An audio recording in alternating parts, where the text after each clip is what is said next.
We're live. Right, it looks like there's been chats going on already for the last half an hour, even though we're not due to start. We weren't due to start till 6. Melanie has started the chat off half an hour earlier. There you go. What is going on? What is going on? Good to see you all, folks. It's been a long time since we've done a live stream. It's been about 6 weeks, I think, or longer even. And it's not before time that we did a live stream, folks. I think it's only right that we continue to do these live streams because it's a good way of giving people information and advice. And not only that, it gives me the opportunity to talk about some up-and-coming topics and burning topics, I guess is the right word I'm looking for. But let me just say hello to everybody. We've got much more on YouTube watching already. We're up to 18. Good evening, Sam, Michael. How are you all? Good to hear from you, Mike. Hope everything's okay. And good to see you, Sam. And also Darren from History Unearthed, which is always a pleasure. And of course, Jim Lodge. Good to see Jim. And good to see Michelle. How are you doing all? I hope you've had a decent... I mean, some of you have been detecting pretty much every weekend right through the summer. So I guess because of the harvest time now, it's almost in full flow. I guess a lot of you have been detecting today. So it'd be interesting to see if any of you have found anything. And if you have, let us know and we can put it up on the screen, what you found. Hi to Dave as well. And Dave saying hi to Melanie, up to 20 people, mainly on YouTube watching. Thank you very much for linking in with us, I guess, directly from both platforms, YouTube and Facebook. Even though I hate Facebook. Shouldn't really say that, should I? Darren Sutton, how are you? Hope everything's well. Hope everything's well with you. And of course, we've got Ryan here. Good to see Ryan. Nice fish that Ryan caught recently. And we've got the treasure huntress. Now then, the treasure huntress, Melanie. This is the late. I hope she doesn't mind me saying this, but I think that's the lady who is doing some wonderful work out in Ukraine. Now, she will tell me if I'm wrong. But if I'm right, then we can maybe talk about that a little bit. Stocky, I can never say it properly. Stocky Stocks. Welcome, mate. We have got a Facebook user that I can't see the name. Evening, everybody. So I'm not sure who that is. And Mel's got a hello from Sam. And Mel saying hello to Michelle. Everybody's saying hello to each other, which is good. And Ryan says £26 on his fish, which is a beaut. You know, that's the beauty of catfishing, isn't it? You can get some clonkers. It's the Smash Its. That's who it is. The one and only Smash Its. You can't beat the Smash Its. Great Louise friends. And Shirley. Louise and Shirley, is it? Don. And All Don. on Facebook. All on Facebook. Great to see the Smash Hits. Great to see Louise and great to see Don. Right, they're all saying hi. So, folks, quite a bit of information coming out on certain things. Now, what we're up to? We're up to 30 people, which is quite a few already, which is good for 6 o'clock. Now, a lot of people will know that, yes, it is. Just bear with me a sec, folks. Just bear with me a sec. Just let me put this on the screen. Now, this lady, Treasure Huntress, I follow her on LinkedIn, and I've noticed that she's doing a lot of really... I'd like her to speak a little bit about it, just very briefly, if she can, if she doesn't mind doing it. But she's been doing a lot of really sterling, fantastic work out in Ukraine with medical supplies, and her area of expertise, her work, she's been doing some fantastic work in the war at Ukraine. So I think she's put up a charity donation link that people can donate to her charity if they wish, which would be fantastic. I mean, I'm going to donate this week, so look out for that. Christopher Kirk's on, and we've got information coming on about the Legend. The problem with the install, the problem with the 109 Legend is the install tool. If you download the 107 install, right? Okay. She's an angel, yes. So she might put up a little bit of information. I don't know. Let's just see if she does. But she's doing some terrific work around the war at the Ukraine, and she's, obviously she's putting herself on the line out there as well. By the way, and she's a detectrist. She's one of us. Right. So while we're just waiting, see if any information comes back. I think we've got a new member as well. That's just joined us, Mel. Amaron 20 has become a YouTube member. That's very kind.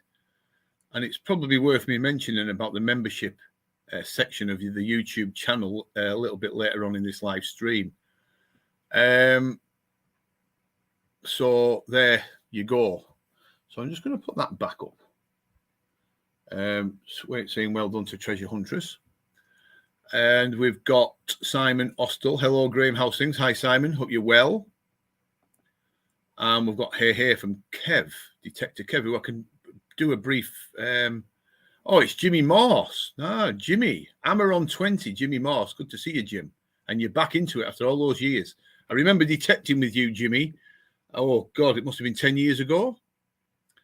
And you found a Saxon skeet when we were detecting down in Nottinghamshire, if you remember. Well, it was Nottinghamshire, Newark, I think, on the Newark border.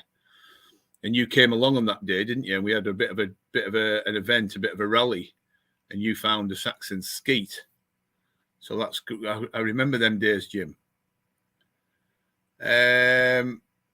No, that's right, Ryan. Actually, you're right. It's difficult on a phone. I think you've got to go through a certain loop, or there's a certain way you can actually join the membership. It's difficult. Anyway, let me just talk to you about. Let me just talk to you very, very quickly about Saturday. So this Saturday coming is the Chester event, the Treasure Unearthed event at Chester Cathedral. Now, this event, it's unlike any other event in the UK, detecting-related event in the UK. So we've got an early start Saturday. Me and Melanie have the Unearthed trade stall there all day at the Chester Cathedral, and there'll be numerous metal detecting clubs throughout the northwest, and I think a little bit beyond into Wales as well, Melanie, isn't it? Yeah. Where they bring their finds and their collections of detecting related items along to be judged. So the whole of the lower section of Chester Cathedral will be full of metal detecting finds from all periods, and they'll get judged at the end of the event, and whichever club wins will be obviously have the best display. I guess best display wins. Now the good thing about this is the public. It's open to the public. There's lots of different little events going on. There'll be a guy there making hammered coins and showing people how to make hammered coins from scratch, striking his own hammered coins. There'll be a bit of history talk going on. There'll be the finds liaison officers attending. There'll be numerous NCMD officials there, if that's the right word, officials or members or whatever we want to call them, for advice and guidance. We'll have the trade stall there. We'll be giving away some bits and pieces. Minelab are supporting the events as well. There'll be a raffle at the end. It's going to be immense. Now, I'm expecting probably several hundred people, if not thousands of people, coming through the door on this particular Saturday coming, the 13th. Now, what a great opportunity to show the public metal detecting in its finest form. So we'll be busy on the day. Come and say hello if you can make it. Obviously, Chester's not accessible for everybody in the country to make, but it'll be, if you can make it and you live in the northwest or a little bit further and you want a day out, come along to Chester Cathedral to see the Treasure Unearthed exhibition, and you will absolutely love it. Believe me. We did the last one, which was pre-COVID, so we're going back a few years now. And still to this day, we mention fondly how well organized and how good it was. So if any of you can make it, it would be absolutely fantastic to see you. And I'll bring it up a little bit later. But while we're talking on the subject of detecting things, we mentioned about the treasure hunters earlier. Here's a link that she's put up. Thank you for mentioning. Our group is called Medics Together. I'm a paramedic practicing in the UK. I am Polish, but my hometown is literally next to the Polish-Ukraine border. Right, so we can digest that. And the next one, these days we collect medical equipment in the UK and send it over to Ukraine. We've also set up a GoFundMe campaign. You can visit our Facebook website or LinkedIn. That would be fantastic. We'll do that. I'm sure quite a lot of the people on this live chat are, charitable people, and they'll obviously be interested in that sort of work. So well done, treasure hunters. You're doing a fantastic job, and you keep up the good work and stay safe, because I know it's a dangerous territory at the moment, and it's a shame that this is happening. But you're doing a fantastic job out there, and to your colleagues as well. So keep us posted how you get on if you can. Kev, I wish I could go, and I don't think you mean Ukraine. I think you mean Chester, the Chester event, Kev. Are you going live whilst there? Yes, and we're hoping to go live. So Melanie's saying she'll go live on the Unearthed group from the events, which is good. And oh my God, I support Red Cross in Ukraine. Well done, treasure hunters. Is there a link? Right, there you go. Fantastic. Absolutely fantastic. Hello, everybody from a UK Facebook user. I'm not sure who that is. It could be numerous people. We've got more watching on. Well, 3 times more watching now, up to 35 people. So we've got the information on the Chester event, and that event is coming this weekend. Coming next Saturday, 13th of August. If you can make it, come along and say hello. You might even win one of many prizes. There's going to be a free raffle on the day, or there's going to be a raffle on the day, I should say. And, if you want to come along, say hello, you never know, you might win. You might well win. It's a great opportunity to find out what's going on out there in the world of detecting, and it's one of the biggest and best events in the UK. The theme this year is religion. The theme this year is religion. Religious artifacts, Melanie, I think. Yeah. Fantastic. Religious Jackie signs. Blues on Bloodicus Detect. Well. The other finds. Okay. But you can put that up, Melanie, if you want, on the you can put that up on the chat as well. I'll put it on. Go on. If you type into that box, the chat box, I can then put it on the screen, what you're saying. Bloodicus Detects, hello Jackie, how are you? Good to see you. And we've also got the legend himself from Scotland, Walter Perry. What a man. One of the nicest men you'll ever meet, Walter. The nicest man you'll ever meet. Talking about decent folk, here comes Dale, detecting with Dale, who's been out detecting today, I guess. But he'll let us know what he's found, I'm sure. And they're all saying hi to Dale. Of course they are. Detective Kev does, History on Earth does, and Bloodicus Detects does as well. Right, so we've got that under our belts, haven't we? The Chester event. If you can make it, come along. You'll enjoy the experience. It's free entry, so there's no cost. It's just a fantastic. I've been to lots of different metal detecting events. Okay, you with me? I've been to lots of different metal detecting events. Some of these events are just giant circuses. Some of them are a complete rip-off, and some of them are very good. This exhibition at Chester Cathedral is probably, and this might be me sticking my neck on the block, is the best event in the country compared to everything else that's out there. It's extremely well run, and it's just metal detecting through and through. It's just fantastic. So if you can make it to Chester on Saturday, 13th, come along, say hello, Chester Cathedral. You'll really enjoy it. It opens the doors to the public at 10 a.m. And we'll be there. You'll see us. We'll be there at 8, Melanie said. Right, okay. That's me told. I'll be there at 8.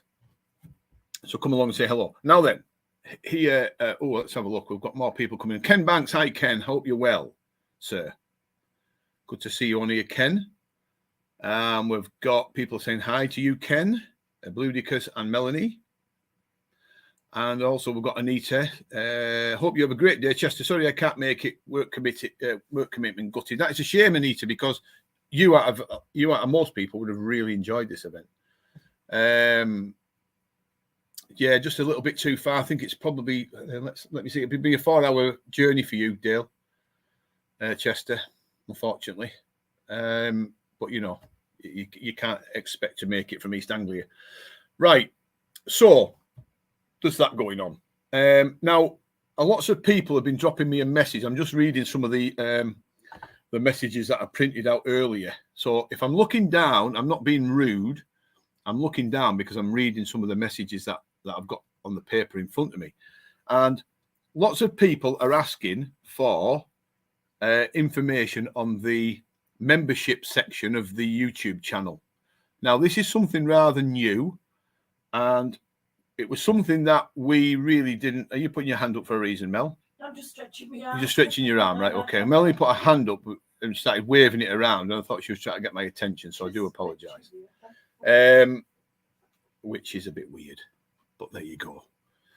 We live in a weird world. So the membership section is quite an important section on the Unearthed YouTube channel. Now, we toyed with the idea of doing this a while ago, and it sort of dropped apart because we didn't really understand what it meant. And I'm just going to put this up on the screen while we're talking. Just bear with me a sec, because Kev's right in what he says. If you hit the like button, that'd be fantastic. What the like button does, it sort of makes your it makes this live stream more visible to the wider YouTube community and probably the Facebook community. I guess I'm not sure about that. It probably does, even though we just not massive fans of Facebook anymore, unfortunately. 99% of the trolls and the problems that exist in the world that we find is generated through Facebook. We don't get any problems off the other platforms. So that tells you something, doesn't it? However, going back to the membership section. So the membership section has been set up to basically offer our friends, metal detecting friends, some really good what's the word I'm looking for? It's a membership section with good perks. There you go. So the perks that you get from the membership section, you wouldn't normally get anywhere else. So, for example, we're going to be doing. So, if you look up the top of here, where we are, whoa, there. Can you see? There. That's a little window at the top here. Oh, I can't do it off the screen. It's really, really weird. Oh, there's my big finger. There you go, there. So you can see the Detectorist in my top right, but your top left, I guess. The Detectorist magazine. So you get VIP access to the Detectorist magazine every time that comes out, a bi-monthly magazine for the Detectorists in this country and beyond, which is really good. It costs us a lot of money and a lot of time and effort to develop this magazine, but I think it's worth doing. You also get discount on certain items and products, accessories, and merchandise for being a member. If you're not a member, you don't get the offers of discount on certain items and products and accessories and merchandise.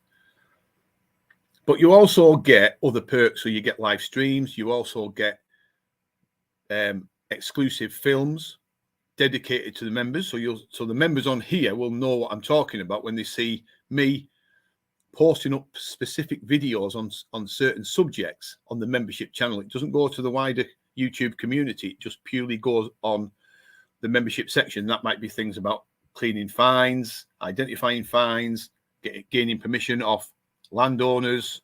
It could be a whole host of different things. It's $1.99 a month.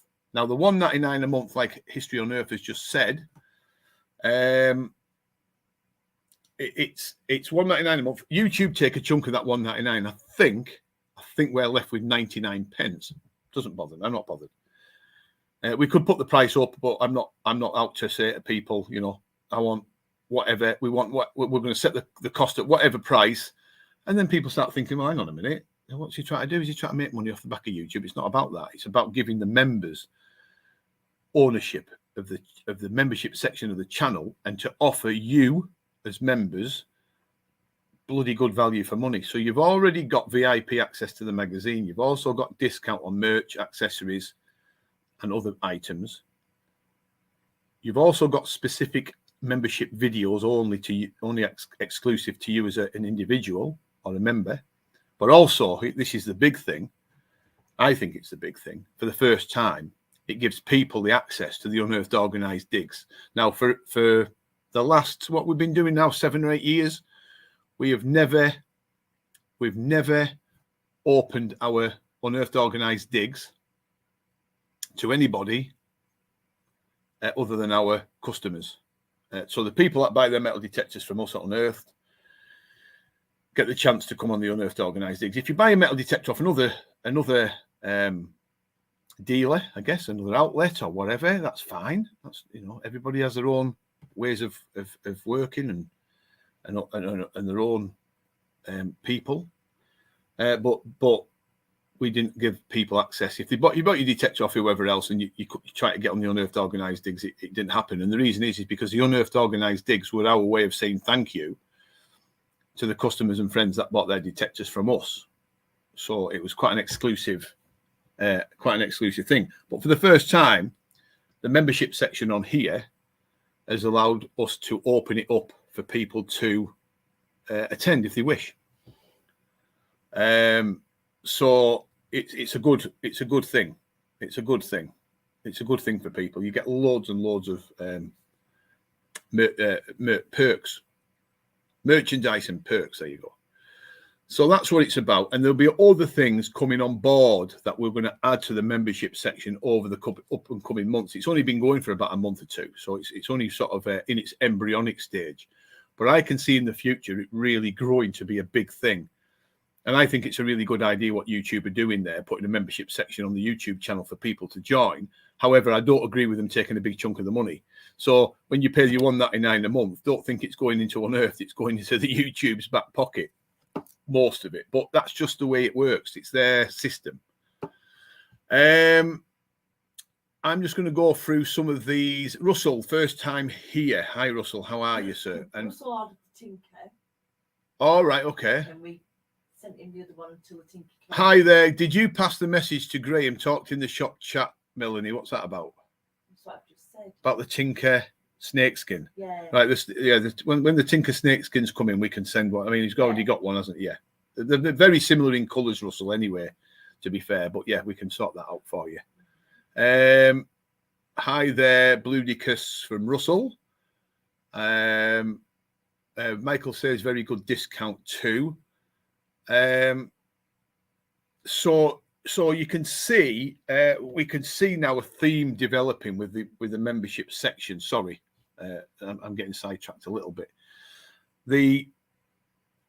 I think it'll be a really big thing for an exclusive membership detecting, not a club, but a membership section that people can link in with and enjoy reaping the rewards for the perks and things.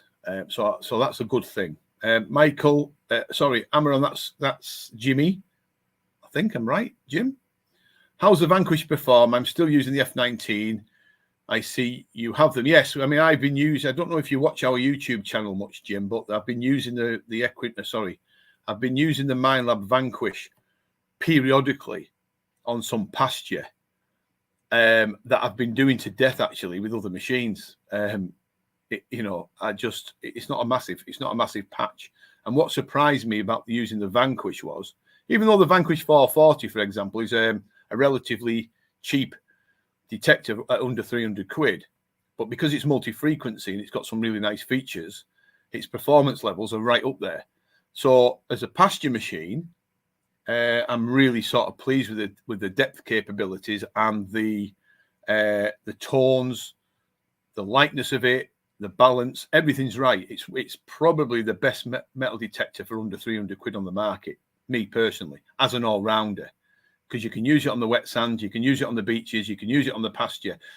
I haven't used it yet on in anger on any arable land properly, but that's going to change because this year, moving up to sort of October, November, when we're still getting out on some arable land up and down the country, the I keep getting my words mixed up with all these machines because I can see F19 on the screen. The Vanquish. I'll give it some welly over some highly mineralized and iron contaminated sites, possibly some Roman sites, just to see how it performs. But yeah, it's a really, really good machine. And of course, people have been using the Vanquish 440, and we're using the 440 for an example, but they do a 340 model and a 540 model. We're talking about the 440 model. You know, we had a lady, Jean, I don't know if Jean's on here tonight, but she found a hoard of silver hammered coins with a 440 on one of our digs, and a couple of Bronze Age axes as well over the last year. Just a fantastic detector for the money. I mean, it's so good. And people do get caught out sometimes with iron with it, and I found a little trick. So if there's anybody out there watching that's using the Vanquish 440 and they're not struggling, but they're getting caught out by deep iron, the way to do it is use it in the discrim mode. I use it on the jewelry mode. That's the most sensitive. And, you know, enjoy the experience on the pasture. Look for them decent two-way targets. If the numbers start jumping around a little bit on the screen, but you're still getting that decent tone, just click it into all metal and then go back over that target. If you just get that grunt right at the start, it's telling you it's iron, just ignore it, walk on. Could be a horseshoe, could be an iron bolt, could be anything, an iron fragment of anything. And it's a really good tip that for the Vanquish users. If you're getting caught up by iron, you get a target, you may think, oh, the numbers are jumping around a bit, the VDI, but the tone's pretty good. Clip it into all metal, just a touch of a button, you're into all metal, go over it, you get that low grunt, it's iron, move on. So there you go. Jean's on. Oh, Jean's on, right, okay. That's a good one. Are we selling hammers and chisels yet? I know the ground is. I mean, I was detecting down in Lincolnshire, 2 or 3 weeks ago, and I made a huge mistake. One of the most amateur errors that I've ever made in the last probably God knows how many decades. I was detecting on some pea fields, and the last time I was detecting on some pea fields was pre-COVID. And what happens is when they spray the peas, the soil underneath remains soft because it's protected by the layer of pea vines. So in my head, I had it that the soil underneath the pea vines would be very soft because the sun wouldn't be able to penetrate the pea vines to break through and harden the soil. So I brought with me my little pea spade. Now it's one of those it's like a little bulldog spade, but not. It's a different make. I think it's one of the Loxley detecting spades. It's little spade like a bulldog spade. I gets down into Lincolnshire, noticed the pea fields were ready to detect on. The sun and the weather was that hot and had penetrated and burnt the pea fields, the pea vines to a crisp. The soil was like concrete. I put the spade in, it just bounced straight back off. And I didn't have my stainless steel monster with me to bash through it. And I struggled all day. I hammered through it as best I could. And we did okay. We found a few bits and pieces. You'll see the video from about 3 or 4 weeks ago. But when the next morning, on the Sunday, when I woke up, my left hand was quite sore around my fist area, my wrist, because I was slamming the spade in to that area where the targets were, trying my best not to damage anything. And we didn't damage anything because we did it, I did it in the right manner. But that was a lesson learned for me. Don't be a smart ass and bring your pea spade down with you on red hot weather because it was just like concrete. So yeah, it was difficult. It was very, very difficult. So we need rain in the south. I know that, and there's lots of problems in Suffolk at the moment with arable land setting on fire. Even I think there was about 40 acres set on fire last night in parts of Suffolk because it's that hot and dry. It just takes that little spark and it's up. Let's just have a look what I think Jimmy's saying something there. Pasture is a thing up here in Northumberland. My own Mine Lab did better than Technetics. Yeah, Mine Lab's very good on pasture, mate. Very good. Very, very, very good. I'm hoping to get a legend off you next month. See how the finances are looking. Good machines, yes. Very, very good machines. The legend. Same as here in Canterbury, my pasture is bulletproof, Andrew Allen. That's from Russell. And Jean is on. Good to see you, Jean. Hope you're well. I've not seen you for a while. You said we missed the last We missed her last week on the Unearthed Organised Dig. Yeah, it ignores coke. Yeah. I'm not sure if it ignores coke in all metal, but it certainly ignores coke on the modes, in the discrim modes, Jim. Yeah. Don't forget your members discount. Yeah, with you being a member, Darren, if you can trigger off discount. Hygiene. It won't mail. Oh, Rob Quince. Hi, Rob. Good to see you, mate. Chris Critch is on as well, which is an absolute legend. Melanie likes Chris Critch. My favorite. Jim Lodge, is a part 2 of the bronze ring brooch cleaning video on its way? Not yet, Jim. No, I've still got to finish off. I've got numerous videos lined up to put on because we do a lot of shorts now. I don't know if people are recognizing the short section of the YouTube channel here at Unearthed, but shorts are a good way of bringing subs in for us because subscribers are quite slow. And if you remember, leading on to that, actually, Jim, I'm glad you mentioned that. Leading on to subscribers on Facebook, I don't know, sorry, on YouTube. I think all of you have subscribed to the YouTube channel. I can get that much. But we did promise a free giveaway. I think we were going to put 3 prizes up when we reach 7,000. Now, in my wisdom, I thought we would have hit 7,000 before now, but we're about 500 away. So I think the time when we're going to reach the 7,000 subscribers, unless something changes and lots of people subscribe to the channel, I'm looking at it's probably looking at Christmas time now. That's how long it's going to take from August to Christmas for us to hit the 7,000. It's painfully slow to grow a metal detecting YouTube channel. If I was a young lady, by the way, dressed in a bikini, however, floating around doing silly dances on the screen, I would probably have 100,000 subscribers or more, because social media, the way it is, seems to be becoming more and more sexualized now. And I'm trying to compete with my YouTube shorts against scantily clad ladies in costumes and less almost pornographic. And it comes up in the news feed. And I think people say, oh, look at that gold coin. Oh, look at him talking about metal detecting. Oh, hang on a minute. The next one's far prettier, far better. Not as much historical content or information. Doesn't matter about the information. It goes out the window. All people want to see is that. So I'm a bit disappointed with the way social media is going at the moment. And that's just on YouTube. This is on TikTok and Instagram. You know, if you're a pretty man or a woman without much brains and without much content or without any information on anything, you'll still get 100,000 subscribers or 100,000 followers. You know, it's a bit of a strange way world we're living in at the moment. Desperate for rain. We are desperate for rain, mate. Do your train dance, Kev. It could be rain dance. Not so bad in South Yorkshire. The last week starting to harden. Any rain we didn't have. No, we had a little bit of rain last week and of an evening, which was always good because we got a bit of grass growth for our sheep. But there's no rain due now for 7 days. It's going to be red hot. We're turning the country into the Sahara. The shorts are good. I'm glad you like the shorts, Rob. I'm determined to hit the shorts more and more because they're only 30 seconds or 60 seconds. People don't have to sit in there listening it for 10, 15, 20 minutes.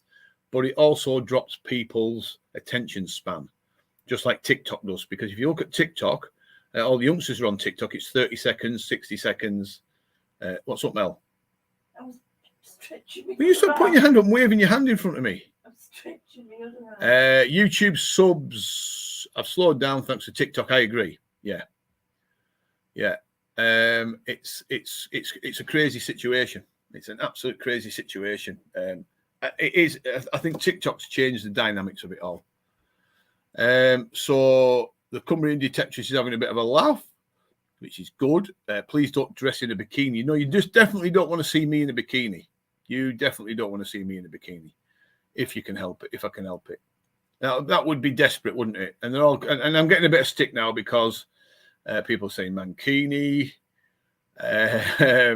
only at the weekends. But you know, but you do know what I'm saying. If you're a creator, like we're a creator, you know, we're obviously more than just a creator, but we do a lot of other things. Social media it's changing now, and it's becoming almost pornographic. And I think we should all worry, because a lot of these people on places like TikTok, YouTube Shorts, Instagram Reels are just young kids. And I'm skimming through and blocking as many of these visual 30-second videos as I can. The more you block and get rid of, the more comes back. And I think the platforms, especially YouTube, should be a bit bigger and better than that. They should be filtering it out and letting the serious creators that have got something to offer, like we have, without blowing my own trumpet too much, let them thrive, and let the semi-pornographic stuff out there for the perverts to watch at midnight onwards. Just put them in another category somewhere where people have to specifically go into that category if they want to get off on watching that sort of stuff. I don't agree with it. And I'm not approved by any means, as people know. But what I will do is I'll speak my mind up against things that I think that are fundamentally wrong. And that is fundamentally wrong. It almost seems like people are attention seeking now, and they're using any part of their bodies to become an attention seeking, I don't know, piece of meat. There you go, folks. There you go. Please don't do it. I'm still getting loads of. You need an OnlyFans page. I'm still getting. I think we need more parody shots, some skimpy leggings for Graham, crop top, and some gold. You don't want to see me, mate. You don't want to see me dancing around in. My 6-pack went years ago. But it's right, and I know you. I know a lot of you are thinking, well, one or two might be. Team on Earth reporting from the field. There you go. Look, the Dark Knight Detectress is, as we speak, detecting out in the fields, and it's hard going for him. Keep plugging away, mate. You never know. You've done well this year for the amount of times you've been out. You've had a bit of Roman. You've had a Roman brooch. You've had your first cartwheel penny. You've had a Roman coin. You've had a couple of hammered coins. So you're doing pretty well. Don't think I don't recognise it, mate. I'm watching. I do keep an eye out what you're finding. Right, we've got loads and loads here. Glenn Jeffrey, hi Glenn. He did 3 hours today, Jason, that's it. And he shaved his head. Lots of people are saying hi. Hi Glenn. I'm getting the 440 for the grandson and me, but I don't understand your payment system. No, we don't use PayPal. PayPal's old news, mate. I know people still use PayPal, but I can tell you a very, very brief story about PayPal. Melanie says, oh no, but I've got to mention it. And this gives people an idea why we don't use PayPal. We used PayPal about 3 or 4 years ago. They rang us up one day, called us and said, how would you like to implement PayPal on your website? And we said, yeah, why not? We could do it. We put PayPal on, went through all the system. It's an absolute ball ache, but we finally got there. Only to find that PayPal didn't have the tools in place to protect us from fraud. So there was fraudulent payments coming through. There was no way of us checking if they were fraudulent payments or not, because the PayPal system just let them in. And we got stung for a good few quid. So we went into a dispute with PayPal, and that's still ongoing. If PayPal can't protect small businesses against fraud, then we certainly will never use them again. And I made sure that I told them this over the phone. And I think in the end, they pretty much banned me off calling them out. So there you go. I did threaten to take them to court at one point. Yeah, social media, the work of the devil. There you go. Sat in the shade at the moment. And here is the man himself, look. Andy Sampson from Suffolk. Great to see you on here, mate. I hope you're well. Hope everything's okay. I know you're very warm and dry down there in Suffolk, and that's not just the fields. Good to see you all anyway. So, folks, yeah, you did have as a P, mate, on the online banking. Yeah, you probably still have. You can just, Jimmy, you can just phone up and pay over the phone, mate. You're a member now of the member section, so you get discount. So just ring up and pay with a card over the phone. Melanie will sort you out with one.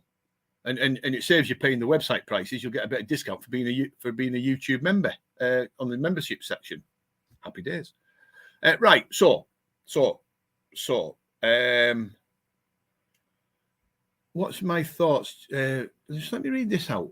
What's your thoughts on YouTube massive cut on super chats? I know YouTube take a chunk of the revenue that super chats can generate, and also they take a fair-sized chunk of the membership section. So the kind people that are members on our membership section at the moment, they're paying $1.99 a month for all that wonderful discount and free access to the magazine and free access to our Unearthed Organised Digs, which is pretty damn good.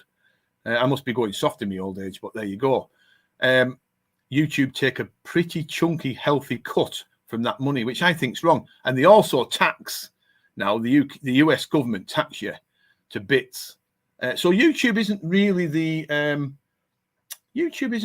I don't think, as lucrative for people to have a creator account where they want to, there's a lot of YouTubers now, or was a lot of YouTubers that want to make a few quid.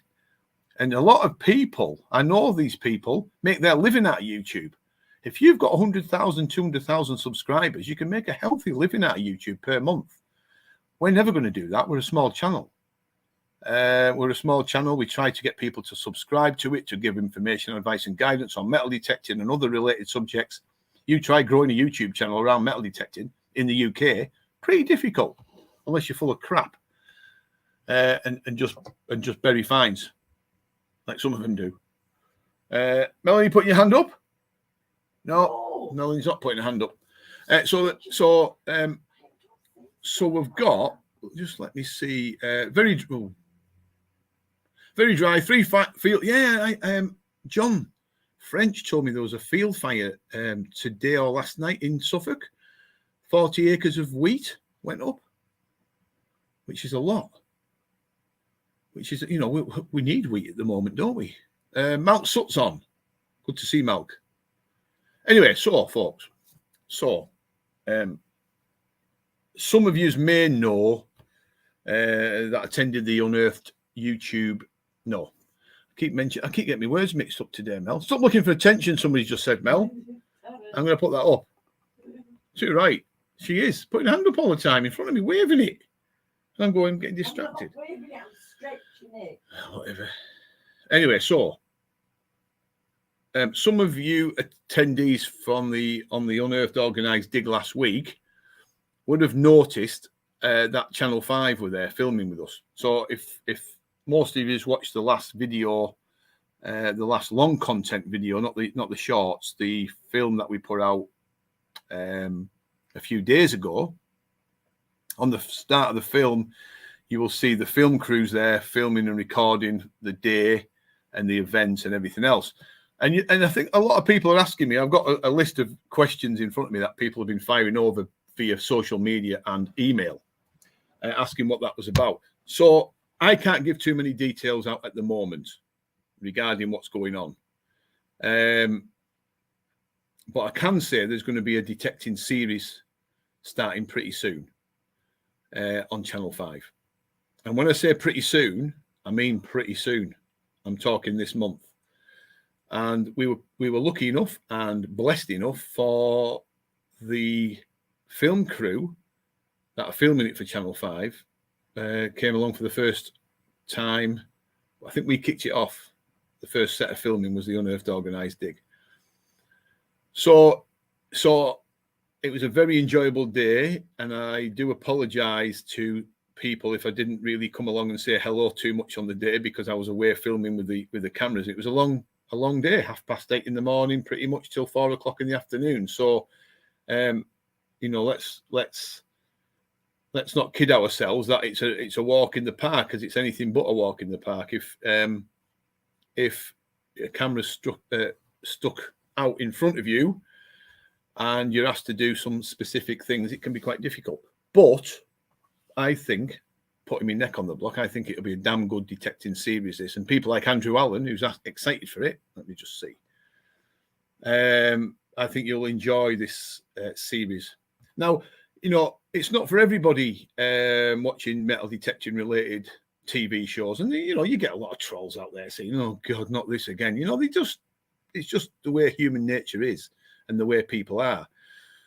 The vast majority of people say, you know what you're doing is fantastic, brilliant. I'm looking forward to it. Well done. Take the opportunity, whatever it might be. But there's an element of people that say, what load of old cobblers, they're not interested in it, and everyone's different, I suppose. But I think this one, the way it's looking at the moment, I haven't got too much meat on the bone, so I can't give any more information. I will nearer the time when we can advertise it. I think you'll enjoy it. I really do. I think you'll enjoy it, and it's more than one episode. So yeah, look out for that. It's coming soon, and as soon as it comes, we'll be putting information out. We may even do a live stream. We may well do a live stream on here. So this is going to be completely different to the Henry Cole Great British Treasure Hunt, which was really enjoyable experience for me. I'm working alongside the other cast members. It was just fantastic. You know, Henry's a great guy. The production team are great people. Damn hard work, especially in the winter. But, you know, what an experience. It didn't seem like an experience at the time. It was very difficult, and I was a bit grouchy, and I was a bit grumpy. I was a bit prickly. And, you know, I probably maybe have to apologise to one or two of the cameramen when I see them next, if I see them next. But looking back, it was a hugely enjoyable experience for me, and it's an experience I'll never forget. And I think this new series coming up, I'm lucky enough to be involved in that, and Channel 5 are going to be putting it on prime time, so you'll be watching it. The people that are interested, of course, will be watching it around 9 p.m, I guess. Now then, is somebody asking about you, Mel? Yeah? You chatting to somebody? It's Paul. Oh, is it? Yeah, he's on. I knew it was him because he said he'd loaded. Silla. And I went, is that you, Silla? He's changed his name, hasn't he? Let's have a look. How was you, Mel? Silla. I remember him. Yes. Not a bad old lad, was he? No, it's a nice lad. I'll tell you a little story about this gentleman, folks. I'm quite interested in it, actually. So the long and winding road was an old friend of ours until he went to the dark side. He was an old friend of ours on social media. He used to detect with us periodically on some of our digs. However, I have to laugh at him because do any of you remember the Archie? What was it called? The Archie site where you could pay a subscription fee, and you could get all the archaeological, not the archaeological sites, but all the fine spots throughout the UK. What's it called, folks? I don't use it anymore. It does. What's it called? Come on, guys. Come on. You must know. You guys must know. The Archie UK, isn't it? Is that what it's called? Archie UK, the database. That's it, Archie UK. Let's put it up for Paul. Anyway, so Paul Howie, he had it, right? He had he signed up for it, but somebody nicked his password, and it was passed around all over social media. So instead of those individuals paying for it, they used Paul's password and got into it free, and I got the blame for it. I can't believe it. I swear wholeheartedly, it was absolutely nothing to do with me. I'm sure he blamed me for it, but it definitely wasn't. Anyway, listen, we've got a rake of new people coming. Jim Lodge is coming round tomorrow for a coil. Not a problem, Jim. I'll dig that out for you. The 10B5 coil tech for the Equinox, I remember. Good evening. We have just bought 360 acres of land near Chester. Saw you on Facebook. We may be thinking about letting a decent group of detectives on it. We'll be back in touch if you are interested. Have you read that, Melanie? Yeah. Well, the way to do it, Buster, would be get our Unearthed organised dig on it. That's not a problem, sir. So if you contact Melanie or myself, just give the office a ring. We'll be more than happy to accommodate. It's not often we get. Actually, I'm going to rephrase that. I'm going to talk about farmers and landowners in a little while, but we are getting a lot of farmers contacting us. We got one last week who wants to uncover the history of their farm. And we've not been to visit them yet, but I looked on the map and it's huge. I mean, it's like 800 acres of land with Roman sites nearby. I think it'd be a cracking little place to go. Anyway, Buster, not a problem. Nice to hear from you and get in touch. We've got Gel. Evening all, South London calling. Lovely to see you, sir. Lovely to see you from South London. Hope it's not too warm down there. And of course, we haven't got any Americans, Australians, or Europeans on at the moment, which is very strange. We usually get quite a few quite a few of our American friends on tonight, but we haven't got it. Anyway, that was a little story about the Archie maps. That's right. And obviously Paul's password got leaked and everybody used his password to access the Archie maps. And he wasn't very happy about it. But you know what? He's a good guy. Right. So we've covered the Chester event. And the Chester event, by the way, for the people that have just coming on board, you're talking very, very near now.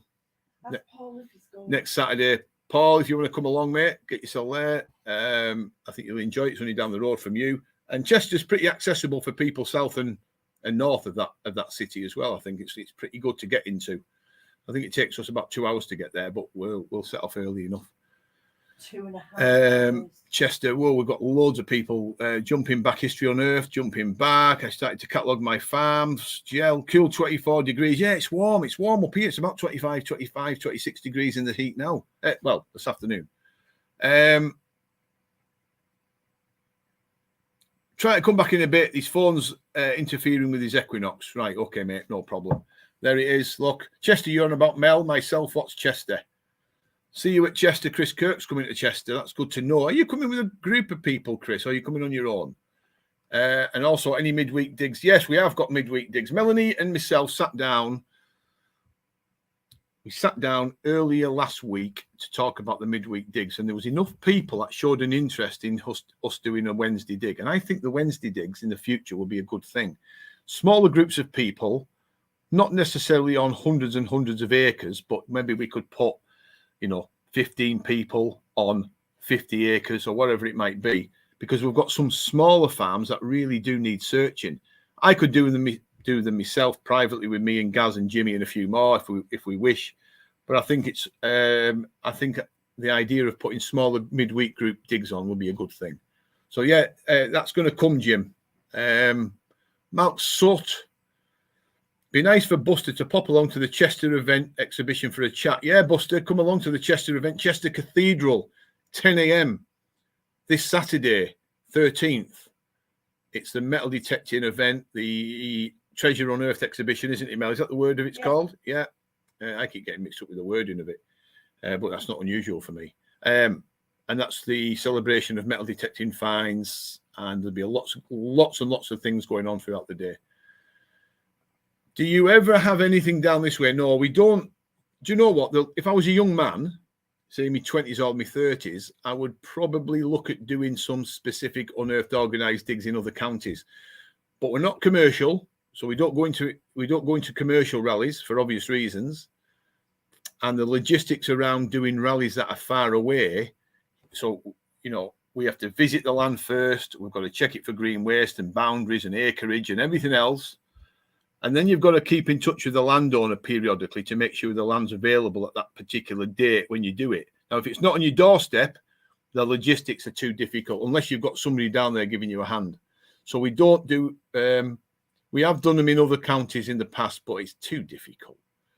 Too difficult. So pretty much in the north exclusively at the moment, unless something changes, but I don't think it will.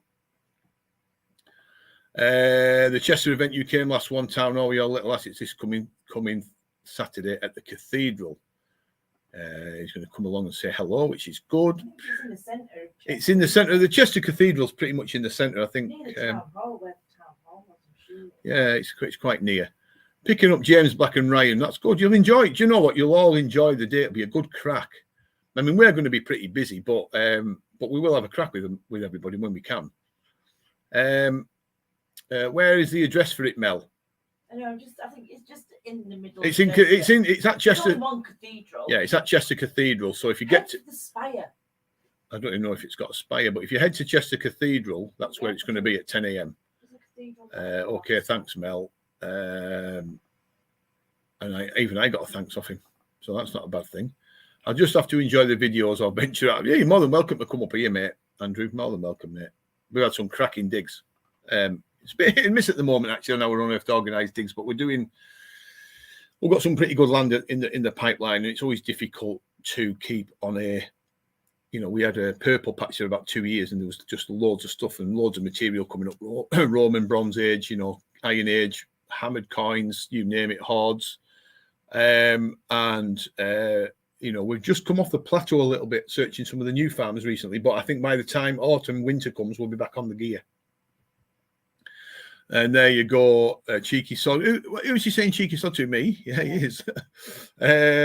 Mel, you making cake. There you go. Things don't change. Right. So there's that going on. So about the up and coming TV series based around metal detecting that's going to come out very soon. All very exciting, but I don't fully know the information to give anybody yet.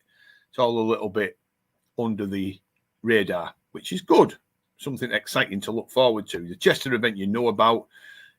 A lot of you know about the membership section now on the Unearthed YouTube channel. If you want to take advantage of joining in with the Unearthed organised digs periodically, if you want to come along, not a problem. You can come along to any. Doesn't have to be all of them. And you can also get discount merch on accessories. That sort of thing. So that's something to look at. Let me just say hi to this gentleman. How are you doing, my friend? It's Digger Den, Tyson, UK MD. Good man to follow on TikTok. Does a lot of TikTok work. Great guy. Good to see you, mate. And here's a good one as well. Joe Sterrett from Lindisfarne. We've never had anybody from that particular area, Joe. So good to see you. And I hope you're okay. Nice to see you, sir. Tezza, King of the Apex. Well, somebody's got to be King of the Apex, Rob, I think. So Tez, it is. He says with a grin on his face. And here we have a gentleman amongst gentlemen. The Suffolk Hunter, sorry, Graham, we'll need to see the start. Hi, all you fellow diggers. Great to see you, sir. I hope everything's fine and you're not too warm down in Suffolk. He says, not too warm down in Suffolk. Let me just take a drink, folks. Right. We have got somebody else on that I missed. Your TikTok is amazing. Do you know what? It's a platform that we had to go on to, TikTok. Everybody else seems to be using TikTok, and I think it's a really good way of putting short stuff out there. Ignore all the semi-pornographic stuff that's on TikTok and the silliness. For detectorists, there's a heck of a lot of metal detecting content on TikTok. Actually, probably more than any other platform at the moment. What we've got going on here with Joe. New to the metal detecting scene. Nice to be here. More than welcome, sir. You're in amongst good company tonight. There's a lot of nice people on here tonight. We're up to about 45 people. We had about 55 earlier, which is quite a number. So, Graham, what's the lowdown with Melanie's Sunday roasts? If you don't want to eat it, I will eat it. I'm not a lover of Sunday roasts. Never have been. Melanie would eat Sunday roast every day of the week if she could. Me, not interested. However, she's very good at making a Sunday roast. So you have to take me out. No, you get took out for meals enough, Melanie. No, I said I would say Melanie gets took out more than any other woman in the country for meals in different locations. So there you go. Andrew Allen, let's change back to metal detecting, shall we, folks, rather than Melanie's craving for Sunday roasts and food in general. I'm going to start posting more of my finds to Instagram. I think I've bored half of my Facebook friends to death this week with my Artifact of the Day post. I'll tell you something now, and some of you may not agree with me, but it's the truth. Facebook's had its day. Facebook's now old hat. I don't go on Facebook nowhere near as much as I used to.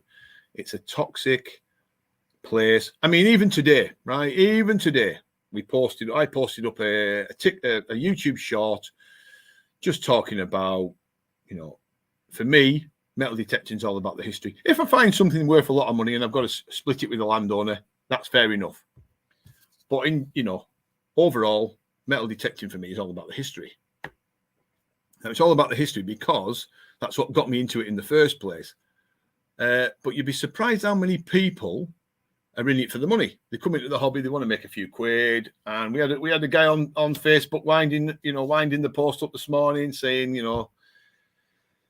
It's all about the money, and he wants to sell everything he can. He doesn't care about the history and all that kind of stuff. And you don't see that sort of troll-like behavior on any other platform. You don't see it on YouTube. You don't see it on TikTok. You certainly don't see it on Instagram.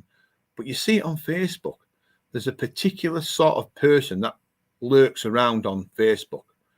And that's why it's had its day for me.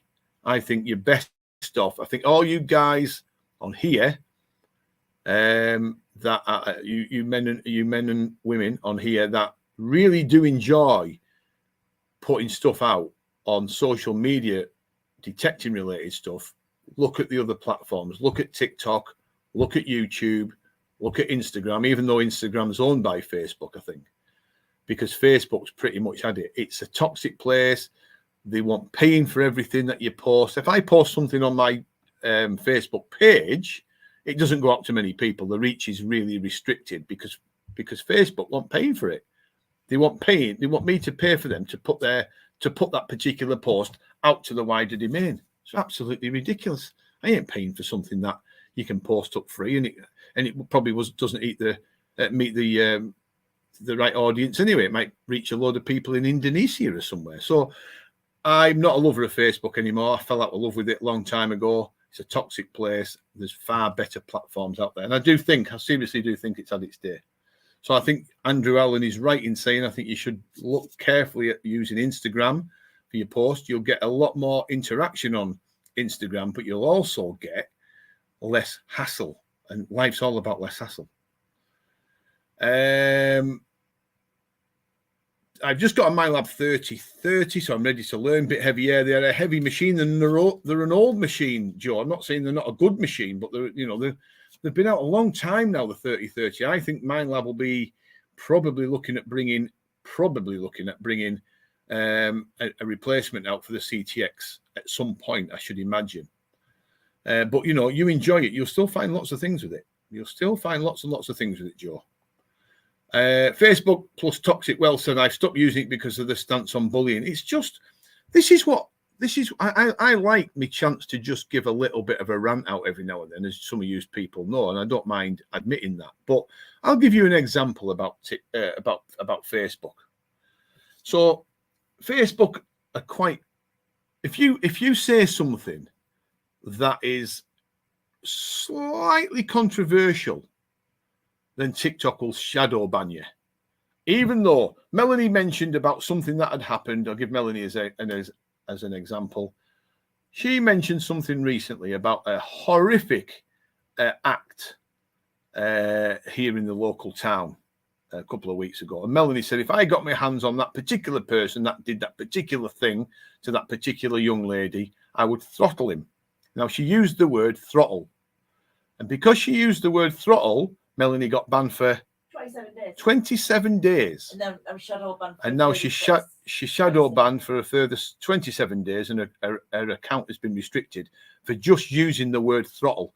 However, it's okay to inject young girls. Yes, that's people been going around in pubs and injecting these young girls with something that drugs them up, and then who knows what happens off that. And Melanie said, if I ever catch them doing it, I'll throttle them. And because Facebook picked that up, she got banned for that length of time. She can still go on Facebook, but she's restricted. However, they still let in numerous spammers and hackers and people try to con people out of money from distant lands. And they seem to let them go completely unrestricted. And they seem to let people get their accounts hacked and they get their accounts copied. And Melanie's putting her hand up for real. I am actually putting my hand up. And because I had cancer, they actually bombarded me with funeral. And because Melanie had cancer last year, they bombard her with funeral adverts. There you go. So they can do that. They can do that, but they can't do the proper job in getting rid of all the idiots on there. That's what I'm trying to say. So I think all of you, in your best interest, is especially the creators and people that like to use social media as an outlet for showing people their metal detecting finds, think about coming away from Facebook, folks. And I shouldn't say it because we're on Facebook at the moment and we've got 6 viewers on Facebook and 40 viewers on YouTube, but equally. It's a joke, Mel. Suffolk Hunter says it's a bloody crazy world we live in. Yeah, Melanie got shadow banned for that length of time. Facebook, I'm dyslexic bad, and the stuff people say about your own groups. God, the people like you guys understand me. Absolutely, you're in good company here, Tez. Many platforms are toxic. YouTube, see YouTube. I'll give YouTube their due.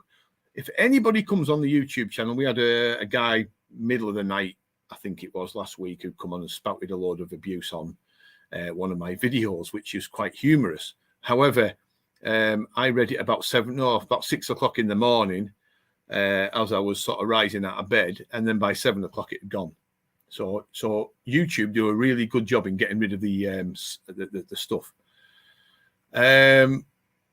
Wow, that's a bargain, Joe. It was bought from a charity shop for 75 quid. Getting a CTX machine, a 3030 from a charity shop for 75 quid, it's absolutely fantastic. Well done, mate. Well done. And you'll get a few quid back for it as well if you sell it. And if you sell it, Joe, if you sell it and you've got a few quid in your pocket, just come to us and we'll sort you out with a new machine. Not a problem. And you'll get some discount if you wish. I understand you perfectly, Terry Bludica says. Absolutely. If you update your machine whenever available, they will be great to use. Facebook is a poisonous platform. I stopped using it ages ago. There you go. So what I'm saying is mirror image across this live stream, because people now are starting to wake up to the fact that it's a toxic place. I mean, I've had, and I'll be quite honest with you here, and you'll think I'm being ridiculous, but over the years on Facebook, you only have to say the wrong thing to somebody on chat, or you're tired, you've come home from, I don't know, you've come home from a day's detecting and somebody says something, you only have to say the wrong stuff and you get screenshotted I got screenshotted all over the place for having to go at somebody for trolling me many, many years ago. And he still probably trolls me now because he's blocked. But you shouldn't have to go around blocking people, should you? For behavior, which tells me that Facebook, the one good thing about Facebook, it's exposing people's bad natures. There you go. It's ridiculous, but more so for whoever reported the post to alert Facebook. No, I think Facebook. They just picked up the word. I think Facebook picked up the word. They have some sort of word search, Andrew, where they can pick up stuff. So it is a toxic, horrible place.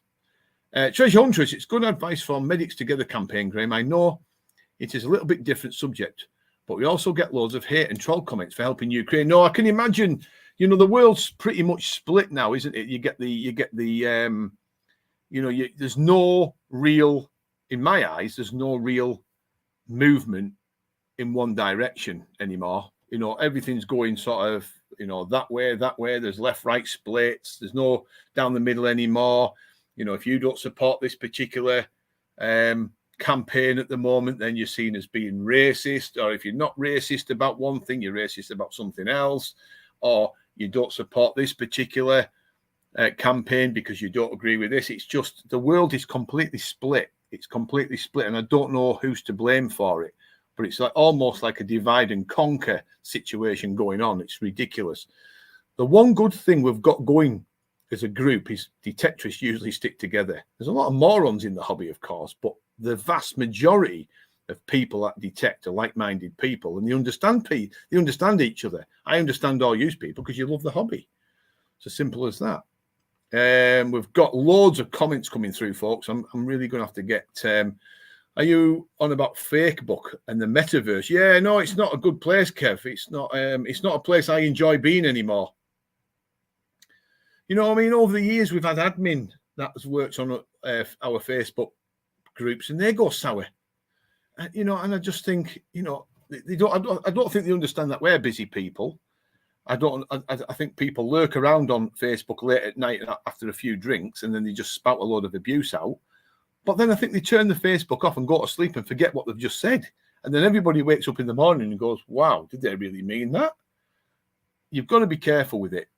I mean, I'm not saying to people just shut your accounts down but if I didn't have Unearthed and I didn't have the Unearthed page, I would be gone. There's no two ways about it. I'd be off, completely off. And I just use Instagram or YouTube. You want Mel? I'm talking to myself. Mel's talking to herself now. She's not. Not Not only is Melanie putting her hand up periodically for no reason, but she's also whispering in the background, and I've got no idea what she's talking about. Oh, she's stretching her arm because the dog Rufus pulled her arm. The only post now on Instagram, very rare on Facebook. The Long and Winding Road, Sportsman 92. Mel's face. Hello on Earth. Hello, Gary. I hope you are okay, sir. Good to see you, mate. Hope things are okay. I'm good Suffolk Hunter apart from being bad in Facebook. And Gary says hi to everybody, which is nice. We'll go through this pretty quick. People hiding behind their devices and haven't the bottle to tell you. No, absolutely. And do you know what, Russell? The interesting thing there is, and I've never been one to shirk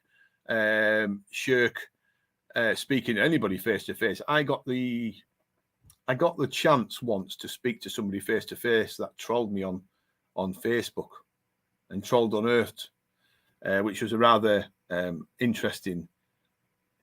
What's the word I'm looking for? Rather interesting situation, but they pretty much changed. I couldn't believe it was the same person, and they apologised for the behaviour. But I think the damage is done. If they can start spouting off a load of hate behind a keyboard, it tells you a little bit about their true nature, I think. Anyway, give us a thumbs up. If you're on YouTube, give us a thumbs up. That'd be helpful because it helps to make the live stream a little bit more visible. I've got about 50 people watching at the moment, which is good. He's saying hello. Gary's saying hello to Digger Tyson, Tezza. And Tezza's now saying, I put in a group, my boy found a necklace. I won't get that back. It's around his neck, got kicked out of the group. Yeah, it's just crazy. Yeah. And the other thing about Facebook as well is this, and while we're talking about Facebook in particular and metal detecting, is there's a lot of metal detecting groups out there, which I can understand why people want to set them up, because it gives people a bit of ownership, and they think in their wisdom that they're going to be creating something unique and they can offer something to the hobby, which I can understand. So years ago, we set a Facebook group up, we set a Facebook page up. Actually, no, we didn't. We set a Facebook page up, not a group. And we linked in with many different groups. But what we found to our dismay was some of the people that set the metal detecting Facebook groups up became almost not territorial, but they changed the natures, almost as if the power had gone to their heads a little bit because they had a 5,000, 10,000, 15,000 strong Facebook group. And I find that a little bit worrying, because in the real world, if they walked down the street and they went into the Co-op or they went into Asda, nobody'd know them. But behind Facebook, they almost got this sort of unrivaled power. And if you said the wrong thing, you'd be booted off. And I booted people off, but I've only ever booted people off our groups for being rude and being idiots. So, I use LinkedIn for business, but as owned by Facebook. Wow, I didn't know that. I didn't know LinkedIn was owned by Facebook. Wow, Facebook seemed to be buying every. Don't we need some new platforms? Don't know. I think we probably do. Get away from Facebook. However, Suffolk Hunter, I'm on LinkedIn for my sins. If you want to link in with me, you're more than welcome to do so. I can't stand Facebook. I'm done with it besides posting. There you go, you see. Mirror, what I'm saying about Facebook is mirror image right across this live stream tonight. It's the most toxic place on the planet. We're getting there. We're getting there. So many friends requesting false to sell it, and yeah, it's just not a nice. It's just not a nice place. I'm just going to go through some of these. So Mel Green, got to run. Get my boys. See you at the next one. Yeah, you take care, Tez. I'll see you on TikTok, mate. Look forward to seeing some of your posts. Great guy he is. I'm out to do the laundry. Bye all. See you later, Gary. You take care, mate. Bye, Terry from Bludicus. And there's a lot of buys going on. I used to detect in the Ukraine and the Crimea. Wonderful bunch of guys and girls over there. But you found some nice stuff as well, Russell, I should imagine. Yeah. Text written comments have no emotion in them usually, so people get upset over misunderstandings. Yeah, they do. They can do, actually. Yeah, they can do. If you read the context wrong, yeah, they can. Absolutely. I totally agree, Rob. And it sets off mini wars, doesn't it? And none of them could punch their way out of a paper bag half the time. First sign of madness, talking to yourself, Mel. Second sign is talking back to yourself. I do that often, Andrew. So there you go. So I'm on your same account, Graham. I'm not sure, mate. Send me a message by you can send me a message on social media or Messenger if you wish, Jim, just to make sure that you've got the account details in place. But our business account here at Unearthed has never changed since day one. So I guess it's still the same. We've got Jim Ferry. Any update on the Roman bronze wheel thing? I think it looks like Horus. Wait, what? Oh, right, Jim. You're talking about the... Bear with me. I had it out today because I'm doing some cleaning work on it. Let me just get the artifact in question. Just been doing some careful